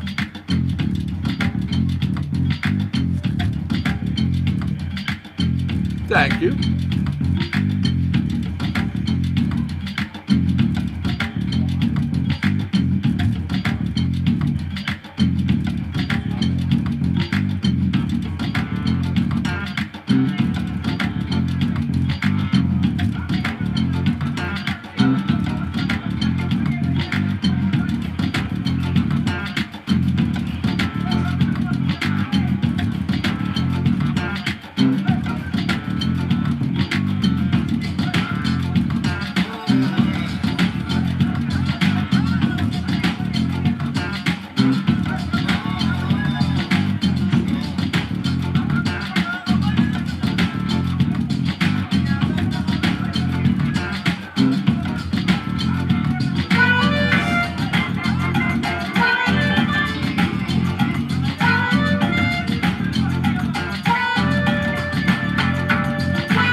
What's on your agenda for today, Amy? Anything good? Going anywhere? Doing anything? Hanging out? Doing nothing? I mean, besides chilling with the show, of course.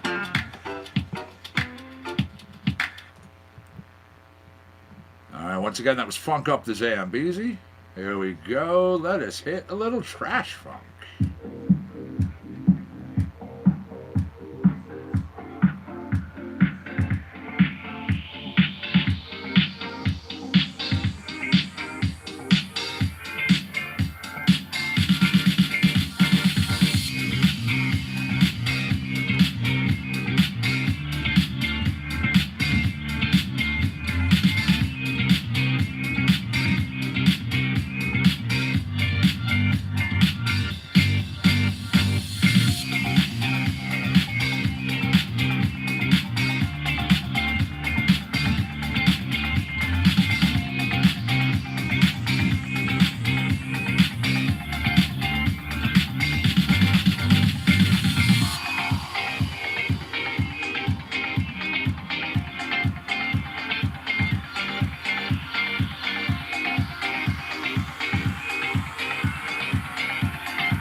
There you go. Trash funk.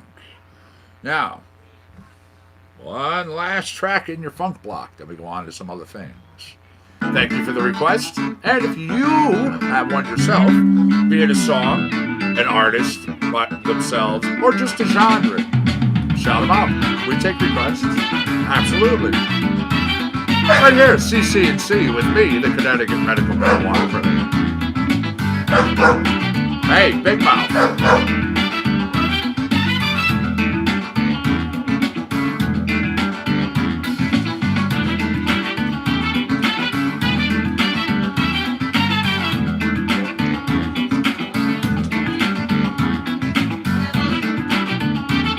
I like these in a good mood.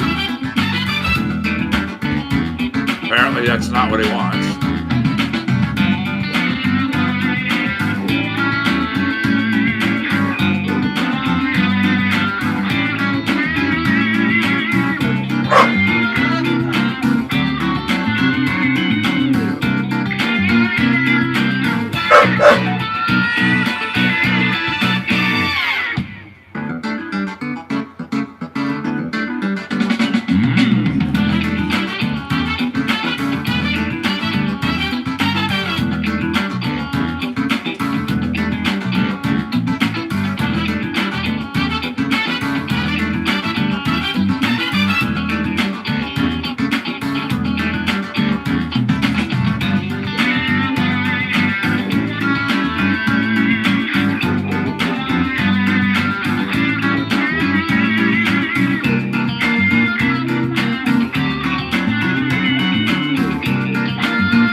He's slick completely there.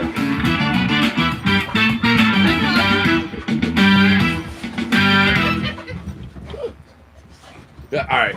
He stopped so fast his back end went off the ground over there. You got to go out, hey buddy. Got to go out. You got to go out. All right, relax, relax, relax. Let her get the reach on you. You got to go. You got to go. But I mean, right.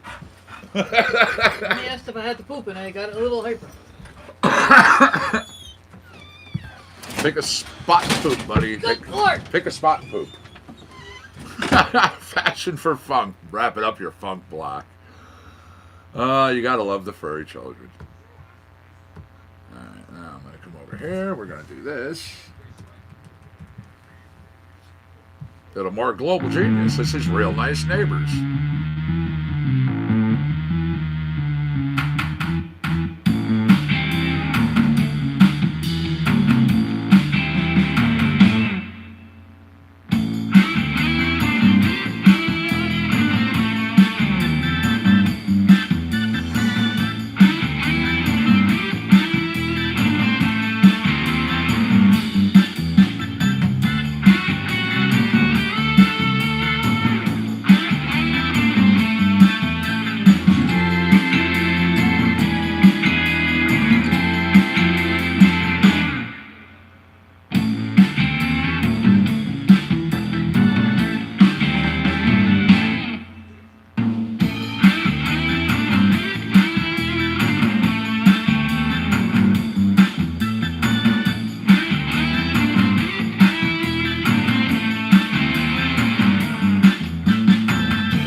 Yep. One of many lost Austin Powers tracks.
In between this track and the next, we'll do a little bit of On This Day.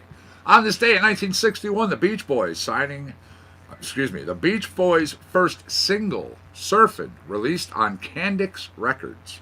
That's a small label that was based out of LA. Now, just on the strength of the song's performance in the Southern California market, Capitol Records came along and signed the group. Now, of course, as we know, other surfing songs would follow. First, Surfing, then Surfin' Safari, then Surfin' USA, and finally Surfin' Girl. Now we jumped up to 63. Frank Sinatra Jr. kidnapped at gunpoint from a hotel in Lake Tahoe. Released 2 days later when his father paid out the $240,000 ransom.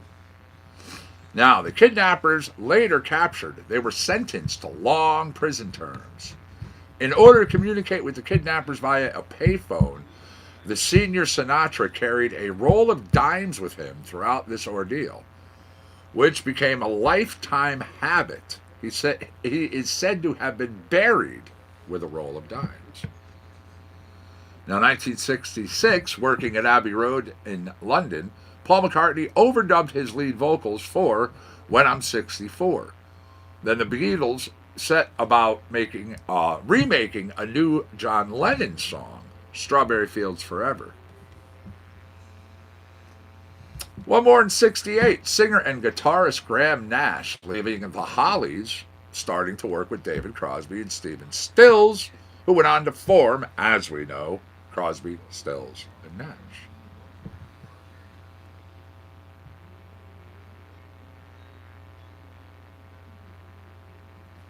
And no, all these ones that we call the lost tracks of, like I said, lost Austin Powers, you've heard me mention, lost Stevie Ray Vaughan songs, lost Van Hagar songs, lost Blues Brothers songs. We call them those because they fit that particular thing so well that when you listen to it, the first thing you think of is that particular subject. Did he have to go? Oh, yeah. Yeah. He peed as soon as Well, we went out I mean, and we went for a walk and he pooped. yeah, I could tell just by his body language he was having to go. Thank you for burping at me. Good job, I'm buddy. here for a minute. I gotta get something from upstairs. Yeah, my boy. Yeah, just close the door up. That's for him to play with. Yeah, let's give it to him. He's got to tear it apart. It's a dog toy. Okay. Ah, buddy, how you doing? That was Real Nice Neighbors coming to you from Global Genius.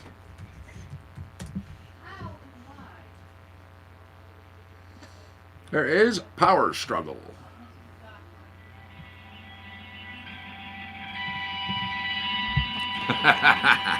Yep.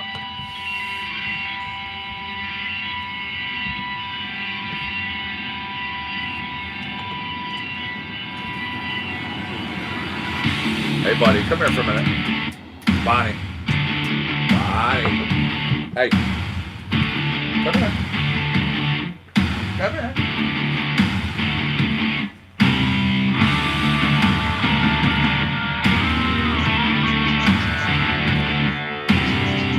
Good makes noise.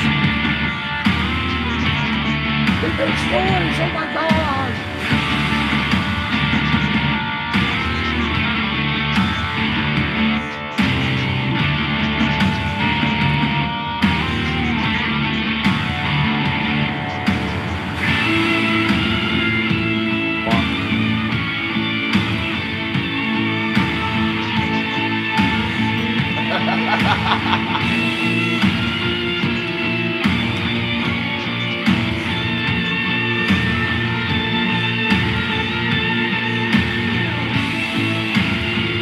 You gotta get it? Go get it. You get it. You get it. That's right. Yes, you get it. If it's a doggy toy, you get it. We'll play with it.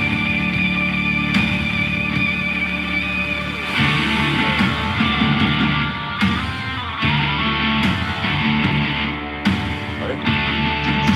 There it is.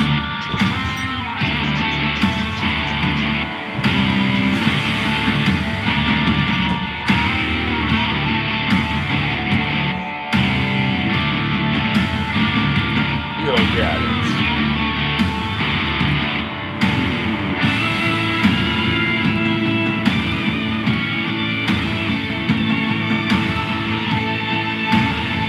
Not boy.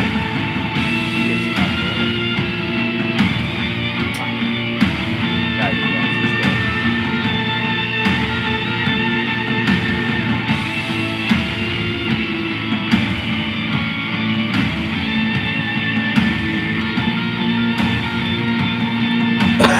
Excuse me.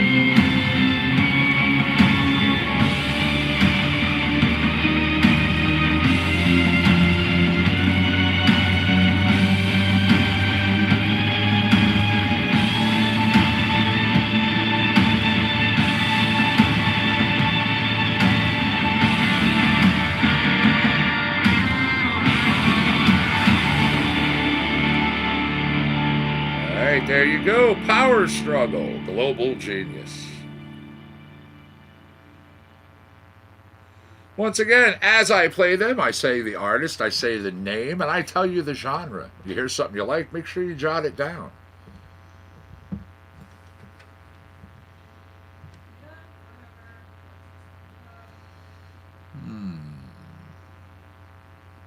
There you go. Deep Down.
Did you know in 1969 on this date, there was a trial in Canada in which Jimi Hendrix was under drug possession charges?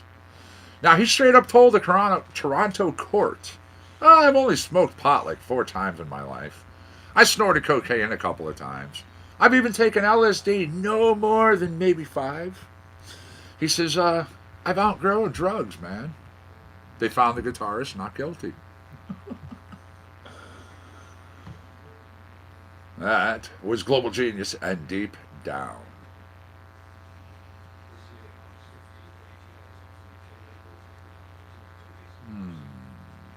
Let's jump over here.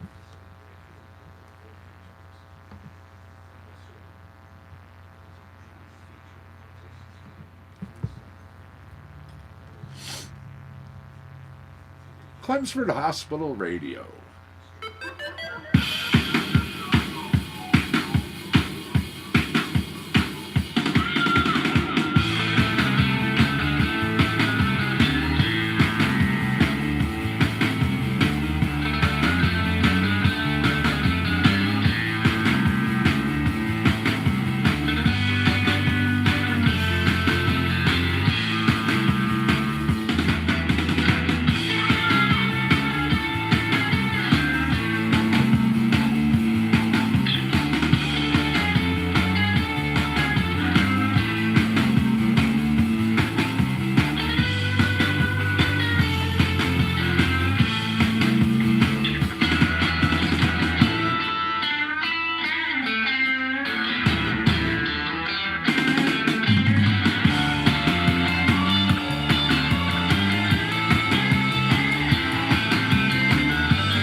All right, next up, Nico Fuzz and Barbasauce. Tune's called Deliver Me.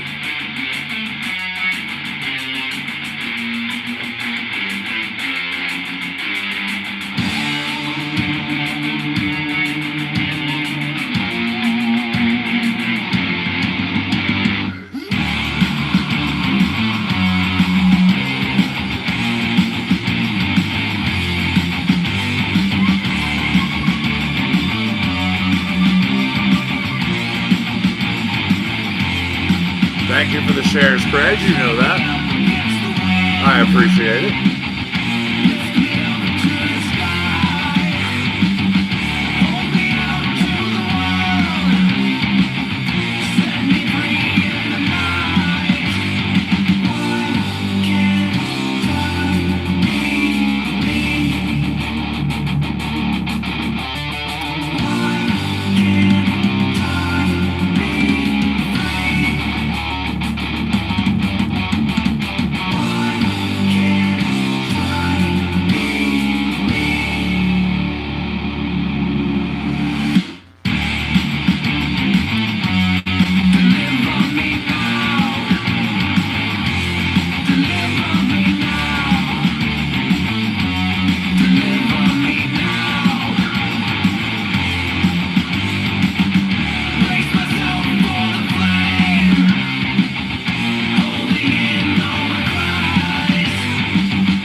second here as I grab us another track.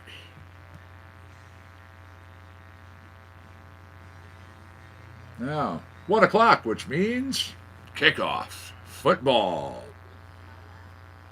Let's do. Here's a little elbow grease.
right, you have 15 minutes to be packed, to be rolled, to be raring to go. 120 on the East Coast. Well, that's 420, as you know. All right, that was elbow grease. Let's go, let's go, let's go. There we go. Jumbo. The tune's called Gearhead.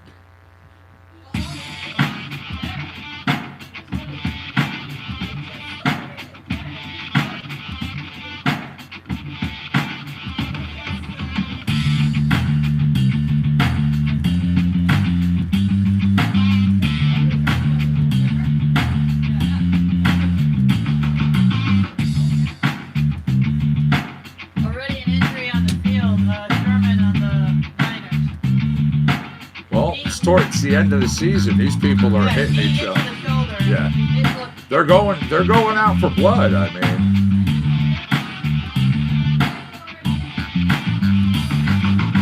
Yep. So, already an injury on the fields. I'm looking on the NFL page. So far, we have no scores in any games yet. Of course, just started. Oh, we got a big play highlight actually now coming up. Washington and Green Bay game. Green Bay has the ball. It's going to break out and then go up and freeze under pressure. Hush.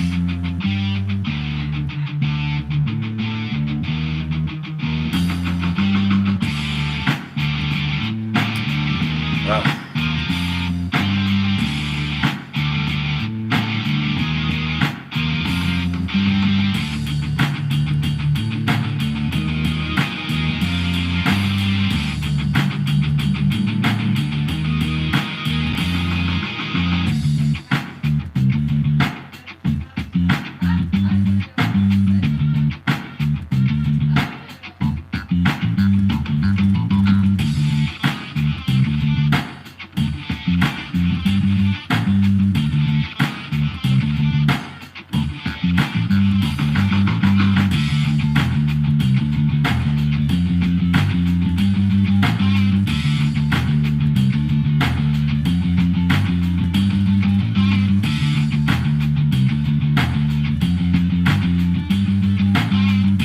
I have somebody's undivided attention. Thank you. Not really good. Thank you. Oh, you know you wish you had yourselves your own little woman.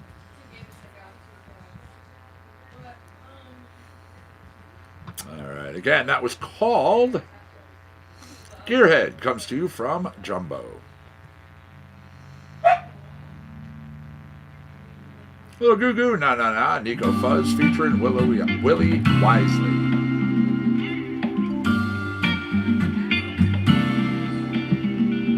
Invisible to all who pass by this door. Trying to thread a needle till my next score.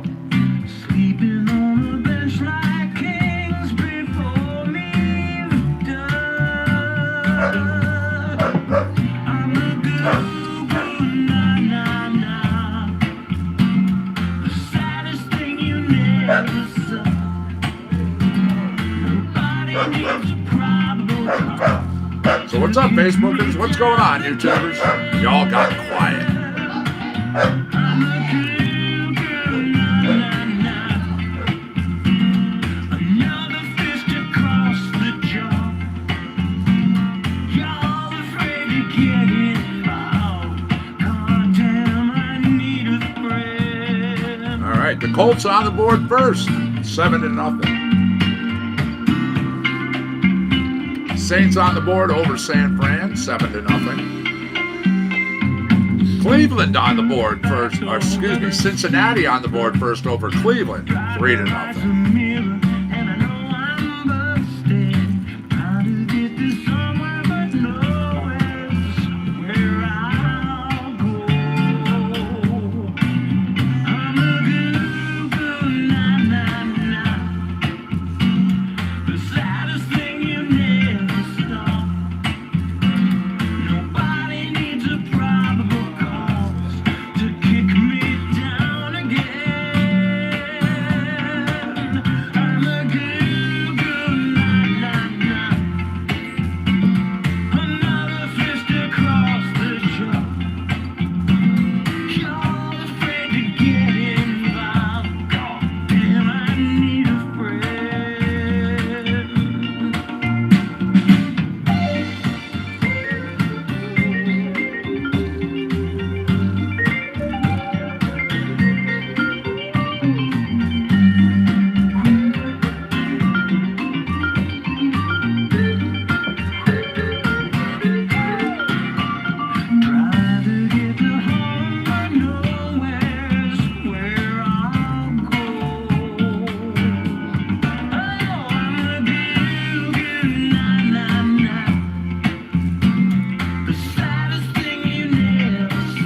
coming up next, a little Brent Bourgeois, and the tune's called Greasy.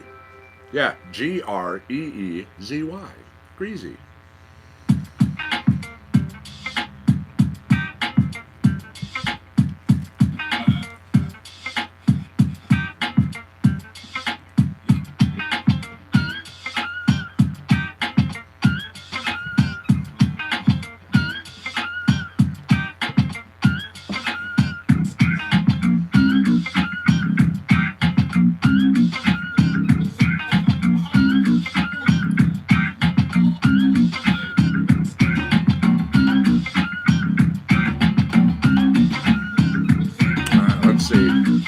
Still 7-0 in the Indiana-Tampa Bay game. No score in the Miami Jets game. 7-0 Saint San Fran. No score in Detroit, Miami. No score Denver and Houston. 7-0 in the Green Bay Washington game. 3-0 in the Cincinnati Cleveland game. No score in my Buffalo Ravens game. No score in Carolina versus Atlanta.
Blueberry English muffins with a little bit of peanut butter.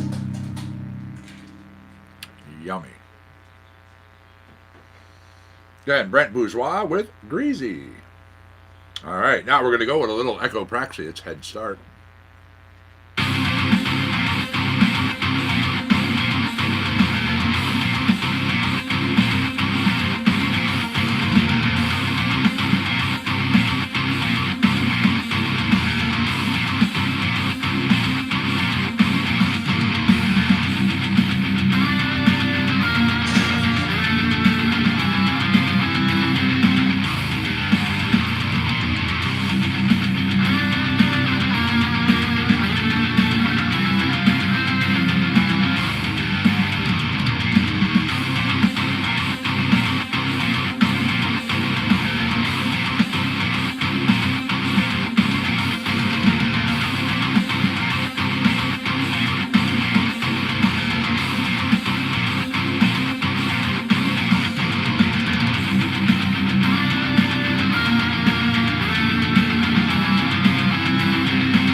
once again, that was good. Perfect timing.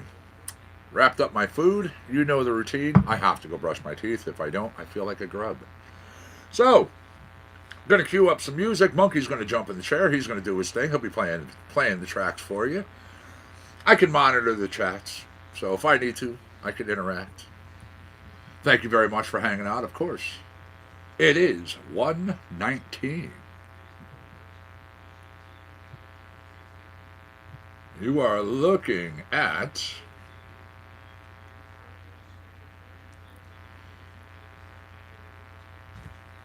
30 seconds from this point. Make sure you pack your roads. You're raring to go.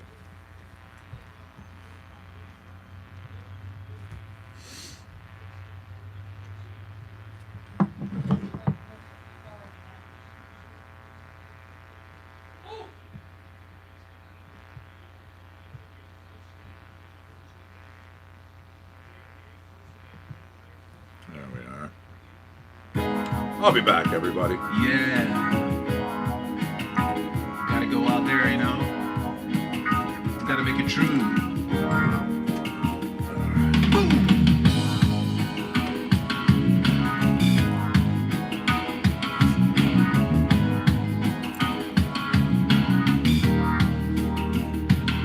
Monday morning blue. The city life is getting me down, but I have to make it across town. Monday morning blue. There you go. Sounded I'll be back. wake up alarm. Now I got to be up on the run. I refuse to be caught up in the stress that's using me. Till I crash and burn, I choose to see another light at the tunnel. I'm no rollover. Another man is waiting to pull over. Gotta make it and change over. I got to be on the go, go, go, go. Monday morning, Monday morning, Monday morning. Not what it used to be. I keep going till I am free. Monday morning, Monday morning, Monday morning. Not what it used to be. I keep going till I am free. Monday morning blue. Got today to meet the boss. This livelihood could be another coin toss. Monday morning blues. I know I have to make the rent. Only a few checks from the homeless stand. I refuse to be a victim of circumstance they're using me till I join the resistance and make no doubt and win another dollar. Whoa, whoa. No pulling over, another could replace you. Keep going on, they're gonna make you over. I got to be on the run, run, run. Monday morning, Monday morning, Monday morning. Not what it used to be. I keep going till I am free. Monday morning, Monday morning, Monday morning. Not what it used to be. I can't get over it. No rollover, no pulling over. We're coming over all across the town. No rollover, no passing by, no turning back. Got to keep on the go, go, go. Monday morning, Monday morning, Monday morning. Not what it used to be. I keep going till I am free.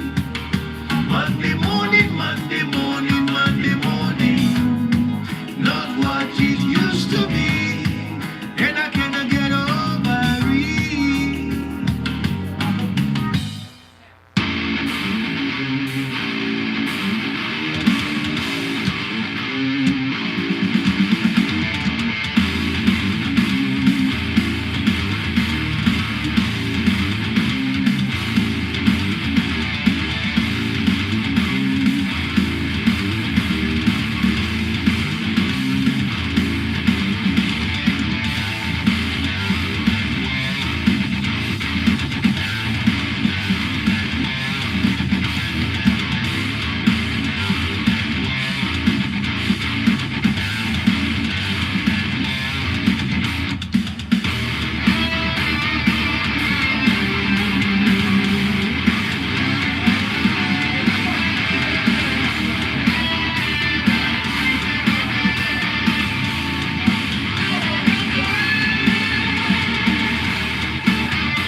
actually reads for it.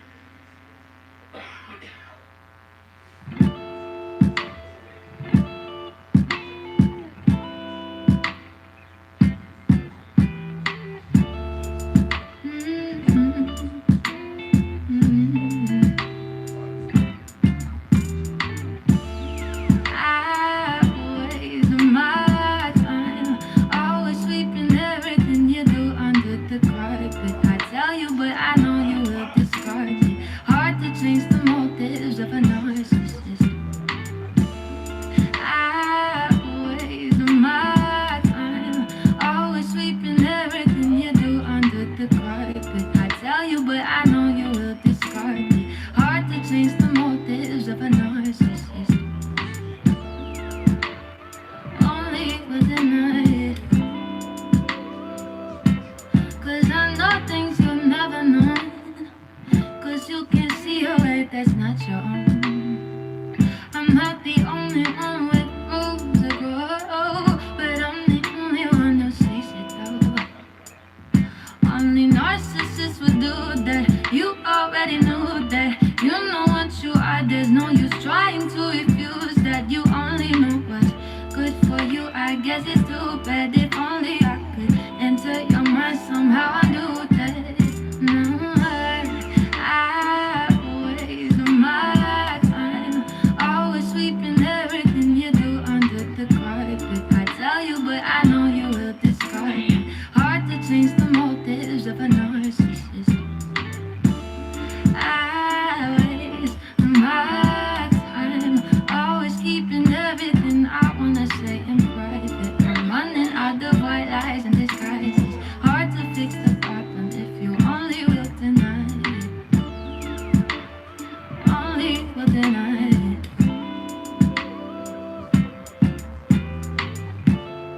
Narcissist.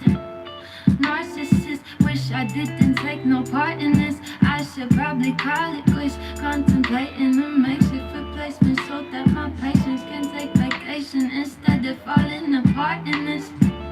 What a narcissist would do, I can't pardon it. I waste my time always sweeping everything you do under the carpet. I tell you, but I know you will discard me. Hard to change the motives of a narcissist. I waste my time always keeping everything I wanna say in private. I'm running out of white lies and disguises. Hard to fix the problem if you only will deny it. No, you only will deny it. Narcissist. What a narcissist would do. I can't pardon it. I can't pardon it. I can't pardon it. What a narcissist would.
Good job, monkey.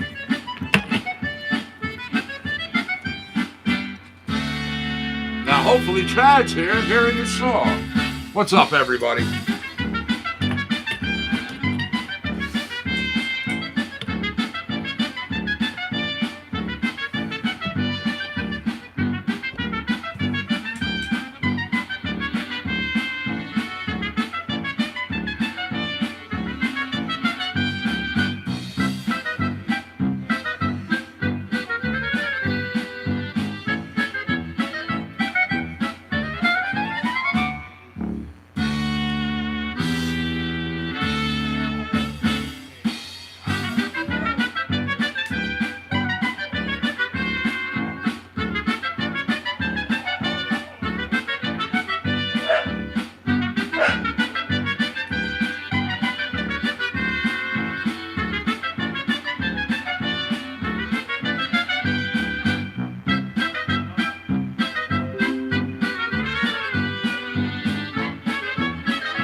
Y'all realize the total time in the last play of my game is 4 minutes.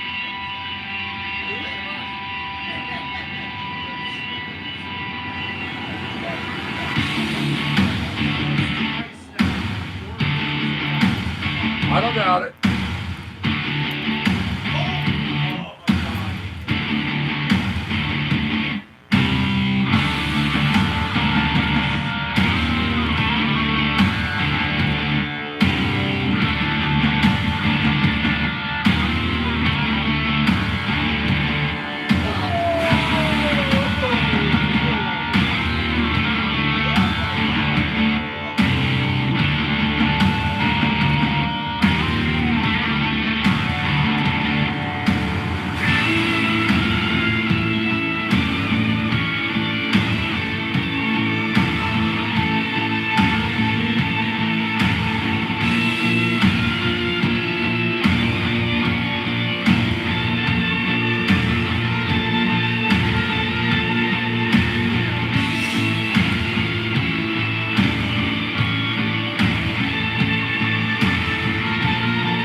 now you are hearing Purple Sunset coming from Nico Fuzz.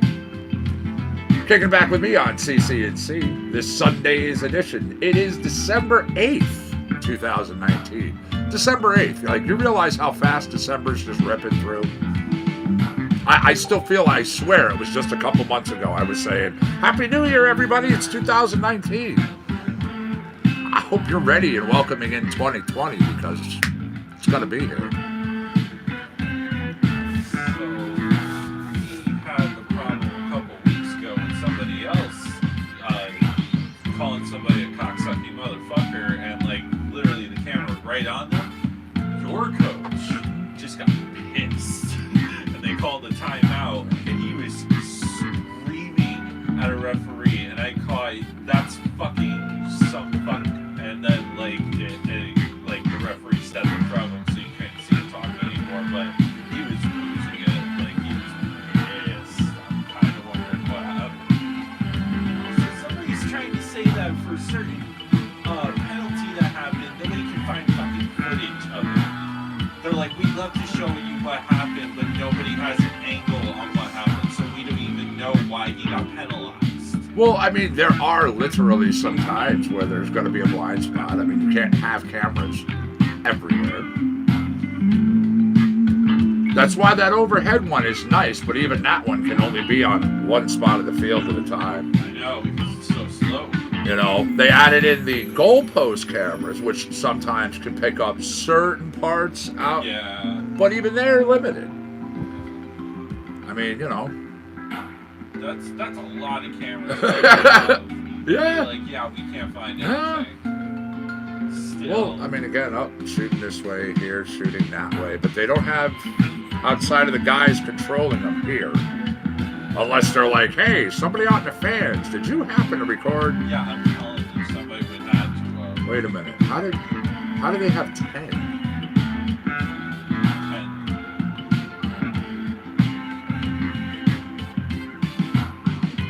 So they just got a touchdown?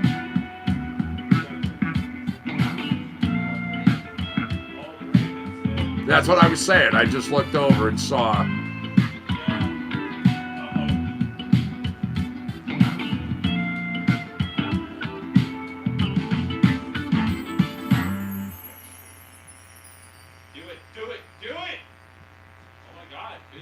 All right, that was Purple Sunset. Let's jump over here. Got a little more on this day coming your way. Hopefully everybody, speaking of, is enjoying this day.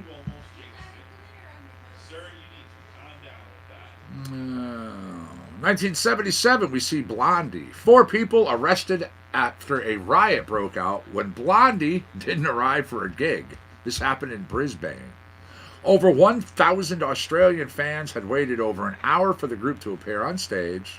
However, the gig canceled due to Debbie Harry being unwell. Now we go from 77 to 79. Styx at number 1 here in the U.S. on our singles charts with Babe, the group's only U.S. number 1, which also went to 6 over in the UK.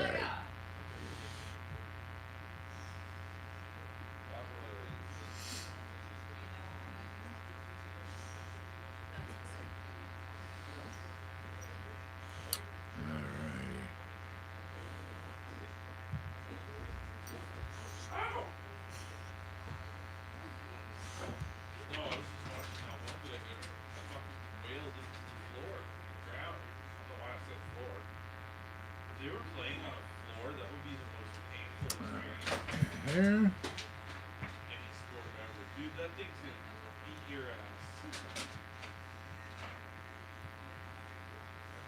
Time to act now. Right here on CCNC.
we're looking at some of those loony laws and strange things. This one, blue laws. Now, blue law, maybe you don't know what that is. Well, a law designed to restrict certain activities on Sundays or other specific days for, say, religious reasons or in order to observe a day, worship, or rest. Blue laws may also ban, say, shopping or ban sale of specific items. All right. Now, some say, oh, that seems unconstitutional. It's based on, say, religion. The U.S. Supreme Court has actually ruled them constitutional, citing a blue law secures a day of rest for certain, say, workers and guarantees the free exercise. So, such things as in Arkansas, out of Arkansas's 75 counties, 39 are considered dry. Dry like Lynchburg, okay? They make Jack Daniels, but not a drop is sold. Alcohol, 100% prohibited. Private facilities are given some exceptions. They must have hard-to-obtain licenses. Sale of such alcoholic beverages entirely prohibited on days such like Christmas. Now, this is in most counties. Alcohol and liquor sales are not allowed on Sundays and statewide as well on Christmas Day. Now, moving to Delaware, right until 2003, Delaware banned the sale of liquor on Sundays. Florida, some counties in Florida prohibit alcohol and even sex toy sales on Sundays. Also, even during certain hours of days.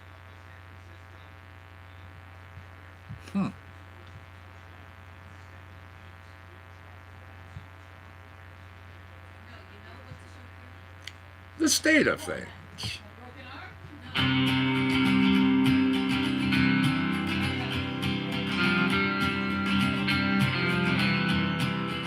You found a way to make it happen. Guess the rest of us will soon be joining in. Joining in. You're shaking up the whole foundation. Tear down the walls with people following. Following.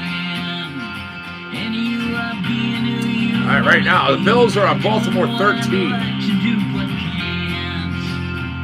First and 10 at Baltimore 13. Give you props for stepping into it, not worrying about just who you might offend. Might offend. Cause you can see the state of things and all the trouble, everything is closing in. And everybody's got a problem with the system as it stands when willing in. Well, in this troubled state of mind, with all the bigger ties that bind, you're bringing it. Bringing it. It doesn't matter that you came from barely anything at all. You never quit. You never quit.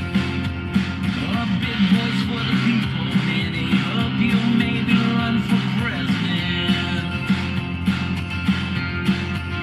But you're too smart for politics. You know you make a bigger dent by doing this. Doing this. Cause you can see the state of things and all the trouble, everything is closing in. And everybody's got a problem with the system as it stands and willing in. Cause you can't see the state of things and all the trouble, everything is closing in. And everybody's got a problem with the system as it stands and willing in. Yeah. There you go. Kevin Seconds. The state of things. All right, now the Sheen cooler in the canyon.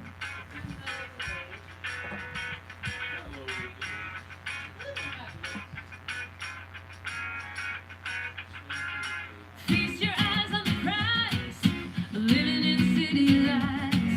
You're out in front of the race, but you can't cross that finish line. Moving through the noise, the dial never sways. If your life is beating you have got to change your game. Roll on through the mountains and kiss the golden sky. Ride into the sunset, find your peace of mind. It's cool.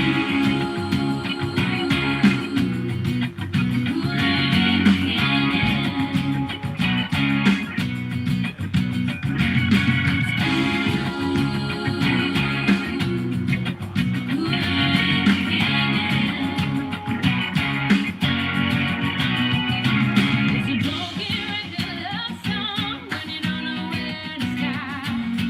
If you're searching for a sign, take a listen to your heart. Roll on through the mountains and kiss the golden sky. Ride into All right, Buffalo is on the board, 3 points. It's 10-3 right now. Baltimore ahead just by 7. Nice and easy.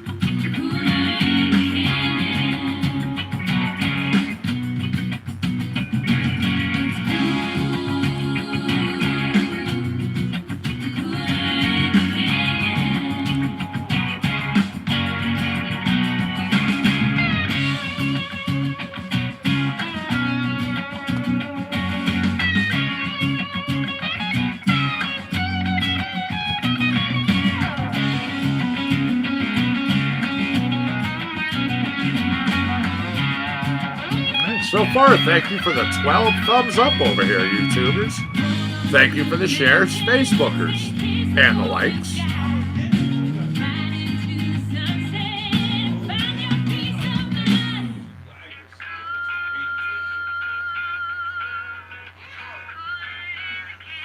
Well, all right, Facebook, you have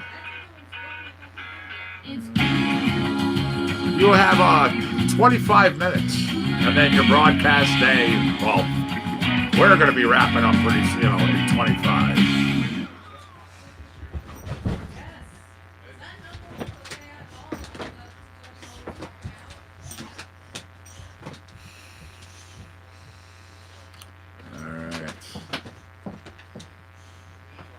Nico and Barbasauce ask, where did we go wrong? You got that? You got that? I'm gonna get it. I'm gonna get it. I'm gonna get it.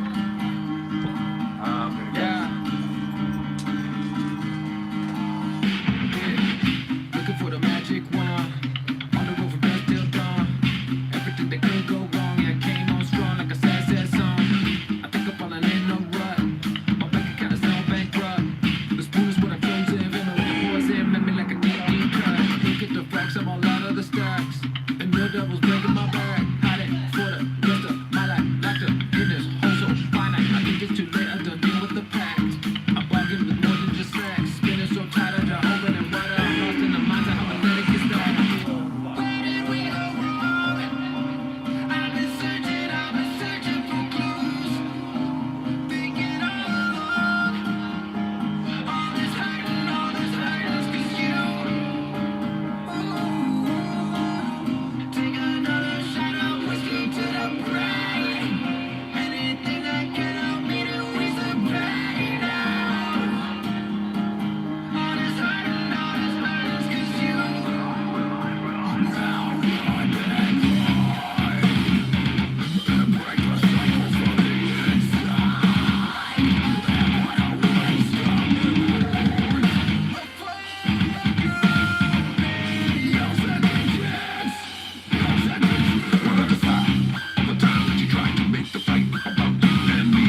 Hey, Marius, how are you? Thank you for joining us over there in Facebook Land. What is the good word today?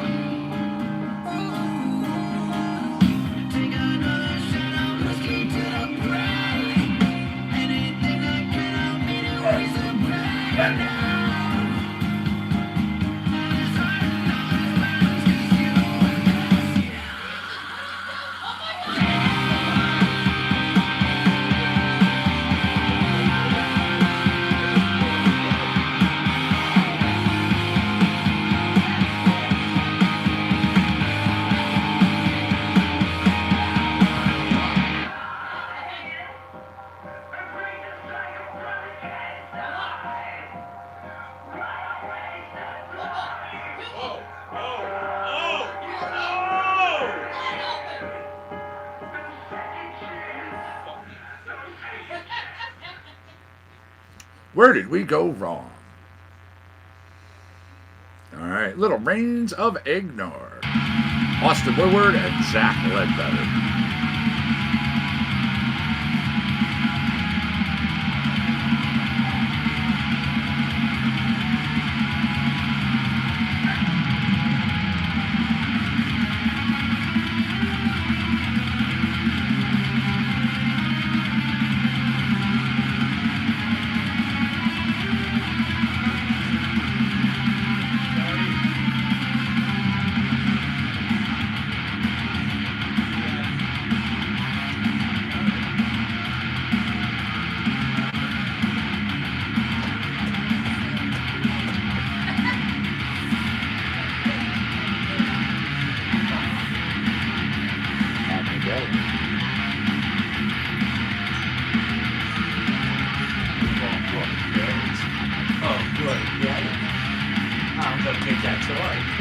Yes.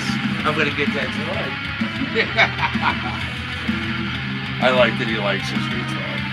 I'm glad that you like that, buddy. Yes, I'm glad that you like that. Yes, I am. I'm glad that you like that toy.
That was Reigns of Ignore coming to you from Austin Woodward and Zach Ledbetter right here on CC&C, Compound Concentrates and Coffee.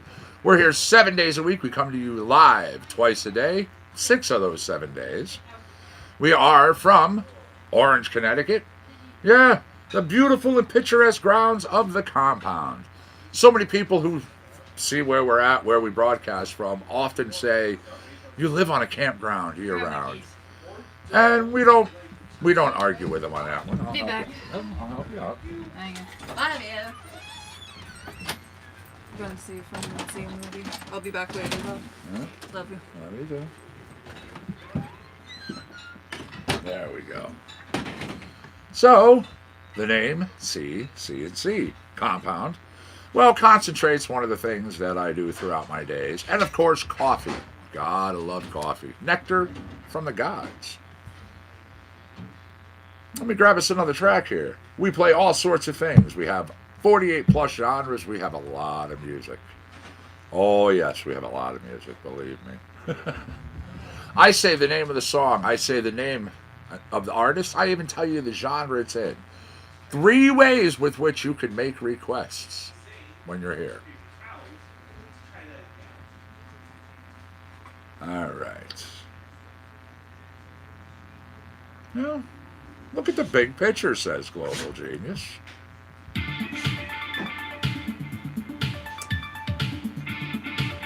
All right, I do believe my Buffalo Bills just intercepted the ball.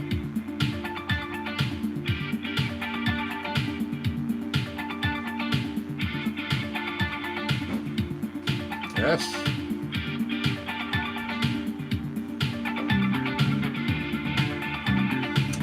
Pass for no gain. Allen pass, short right.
Okay, that was called Big Picture. Global Genius.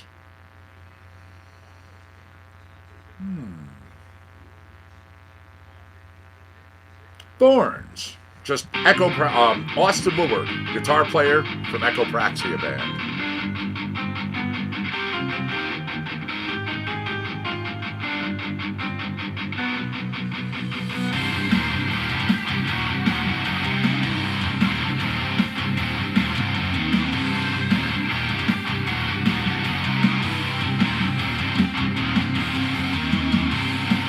What's up, Rob? Nice to see you over there on Facebook. What's the good word?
Glad to hear it.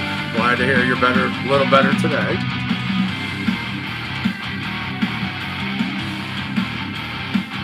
All right, I'm looking at the scores over on NFL.com. Let's see. Indiana is ahead of Tampa Bay. It's 17-14. We have the Jets ahead of Miami, 16-6. We have the Saints ahead of San Fran, 27-21. We have Minnesota ahead of Detroit, Minnesota 10-0. Denver ahead of Houston, 24-3. We have Green Bay ahead of Washington, it's 14-6. Now, we have Cleveland ahead of Cincinnati, 14-13. In my game, Baltimore is ahead 10 to Buffalo's 3. Carolina and Atlanta ahead 10-3.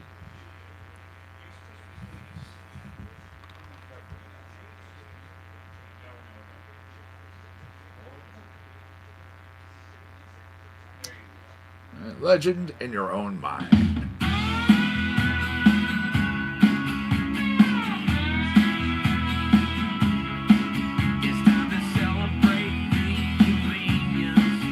So what's on everyone's agenda for the rest of this Sunday? It's 2:17, by the way.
Facebookers. And watch the scores. We are coming up on the last 7 minutes.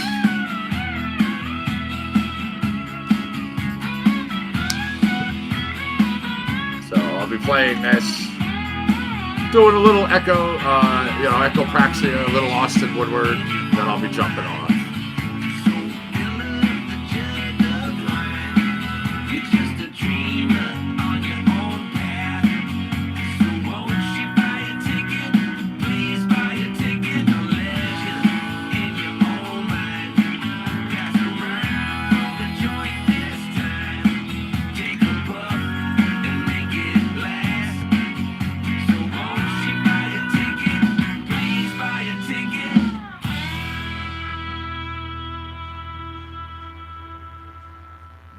Okay, here we go. Drop out of here, drop over here.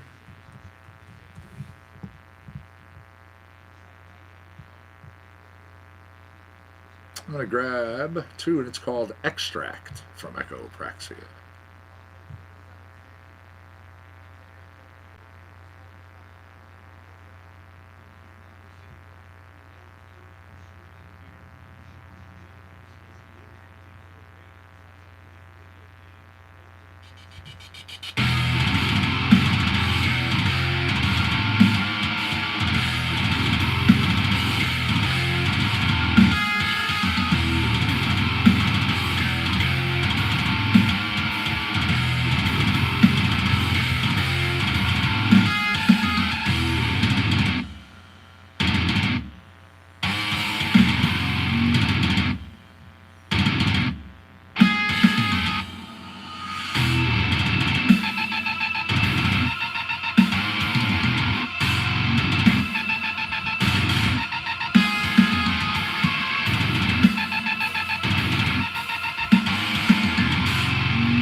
Last 5 minutes.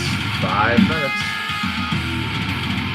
Thank you, everybody, for hanging out with me today on this SunDaze edition of Compound Concentrates and Coffee. I do appreciate it. Absolutely. Thank you.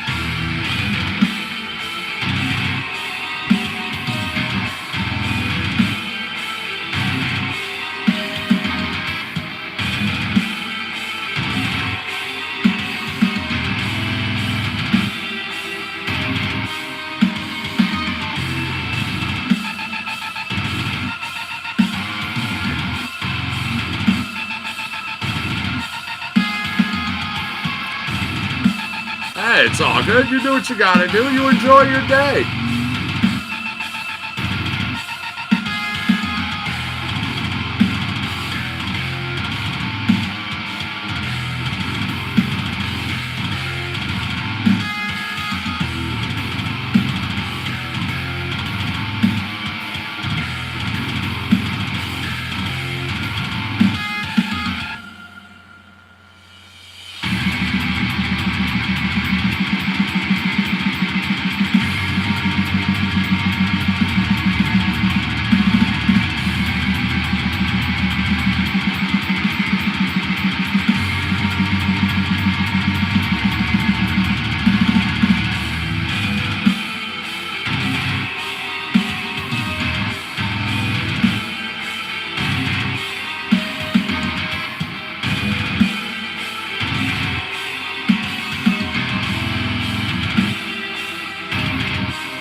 Looking at our time, so now I'm just going to jump on over. This is going to be, well,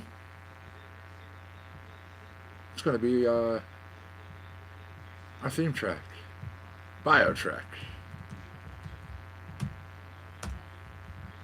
Austin Woolbird, Shane Roberts.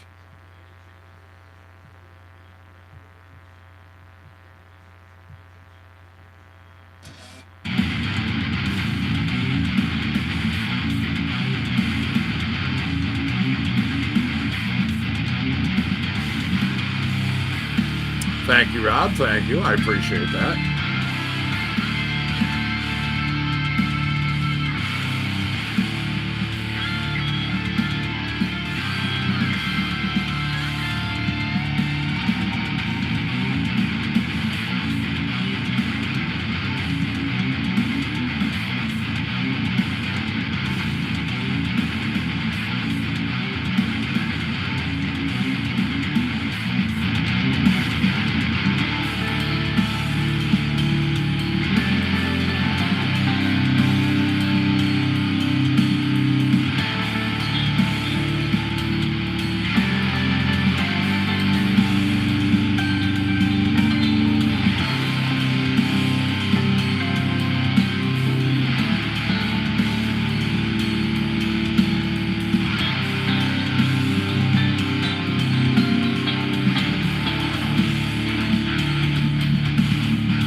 right, Facebookers, peace. Much love and respect. I'll see you later.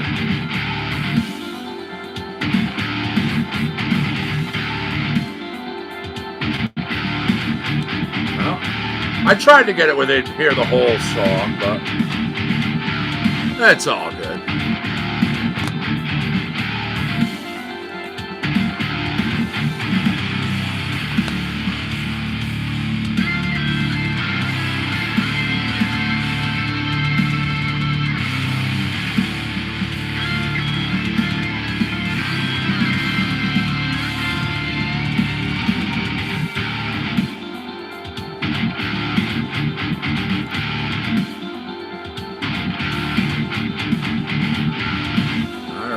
Buffalo Bills get another field goal, so it's now 6-10. 7 plays, they went 20 yards in a minute and 33 seconds.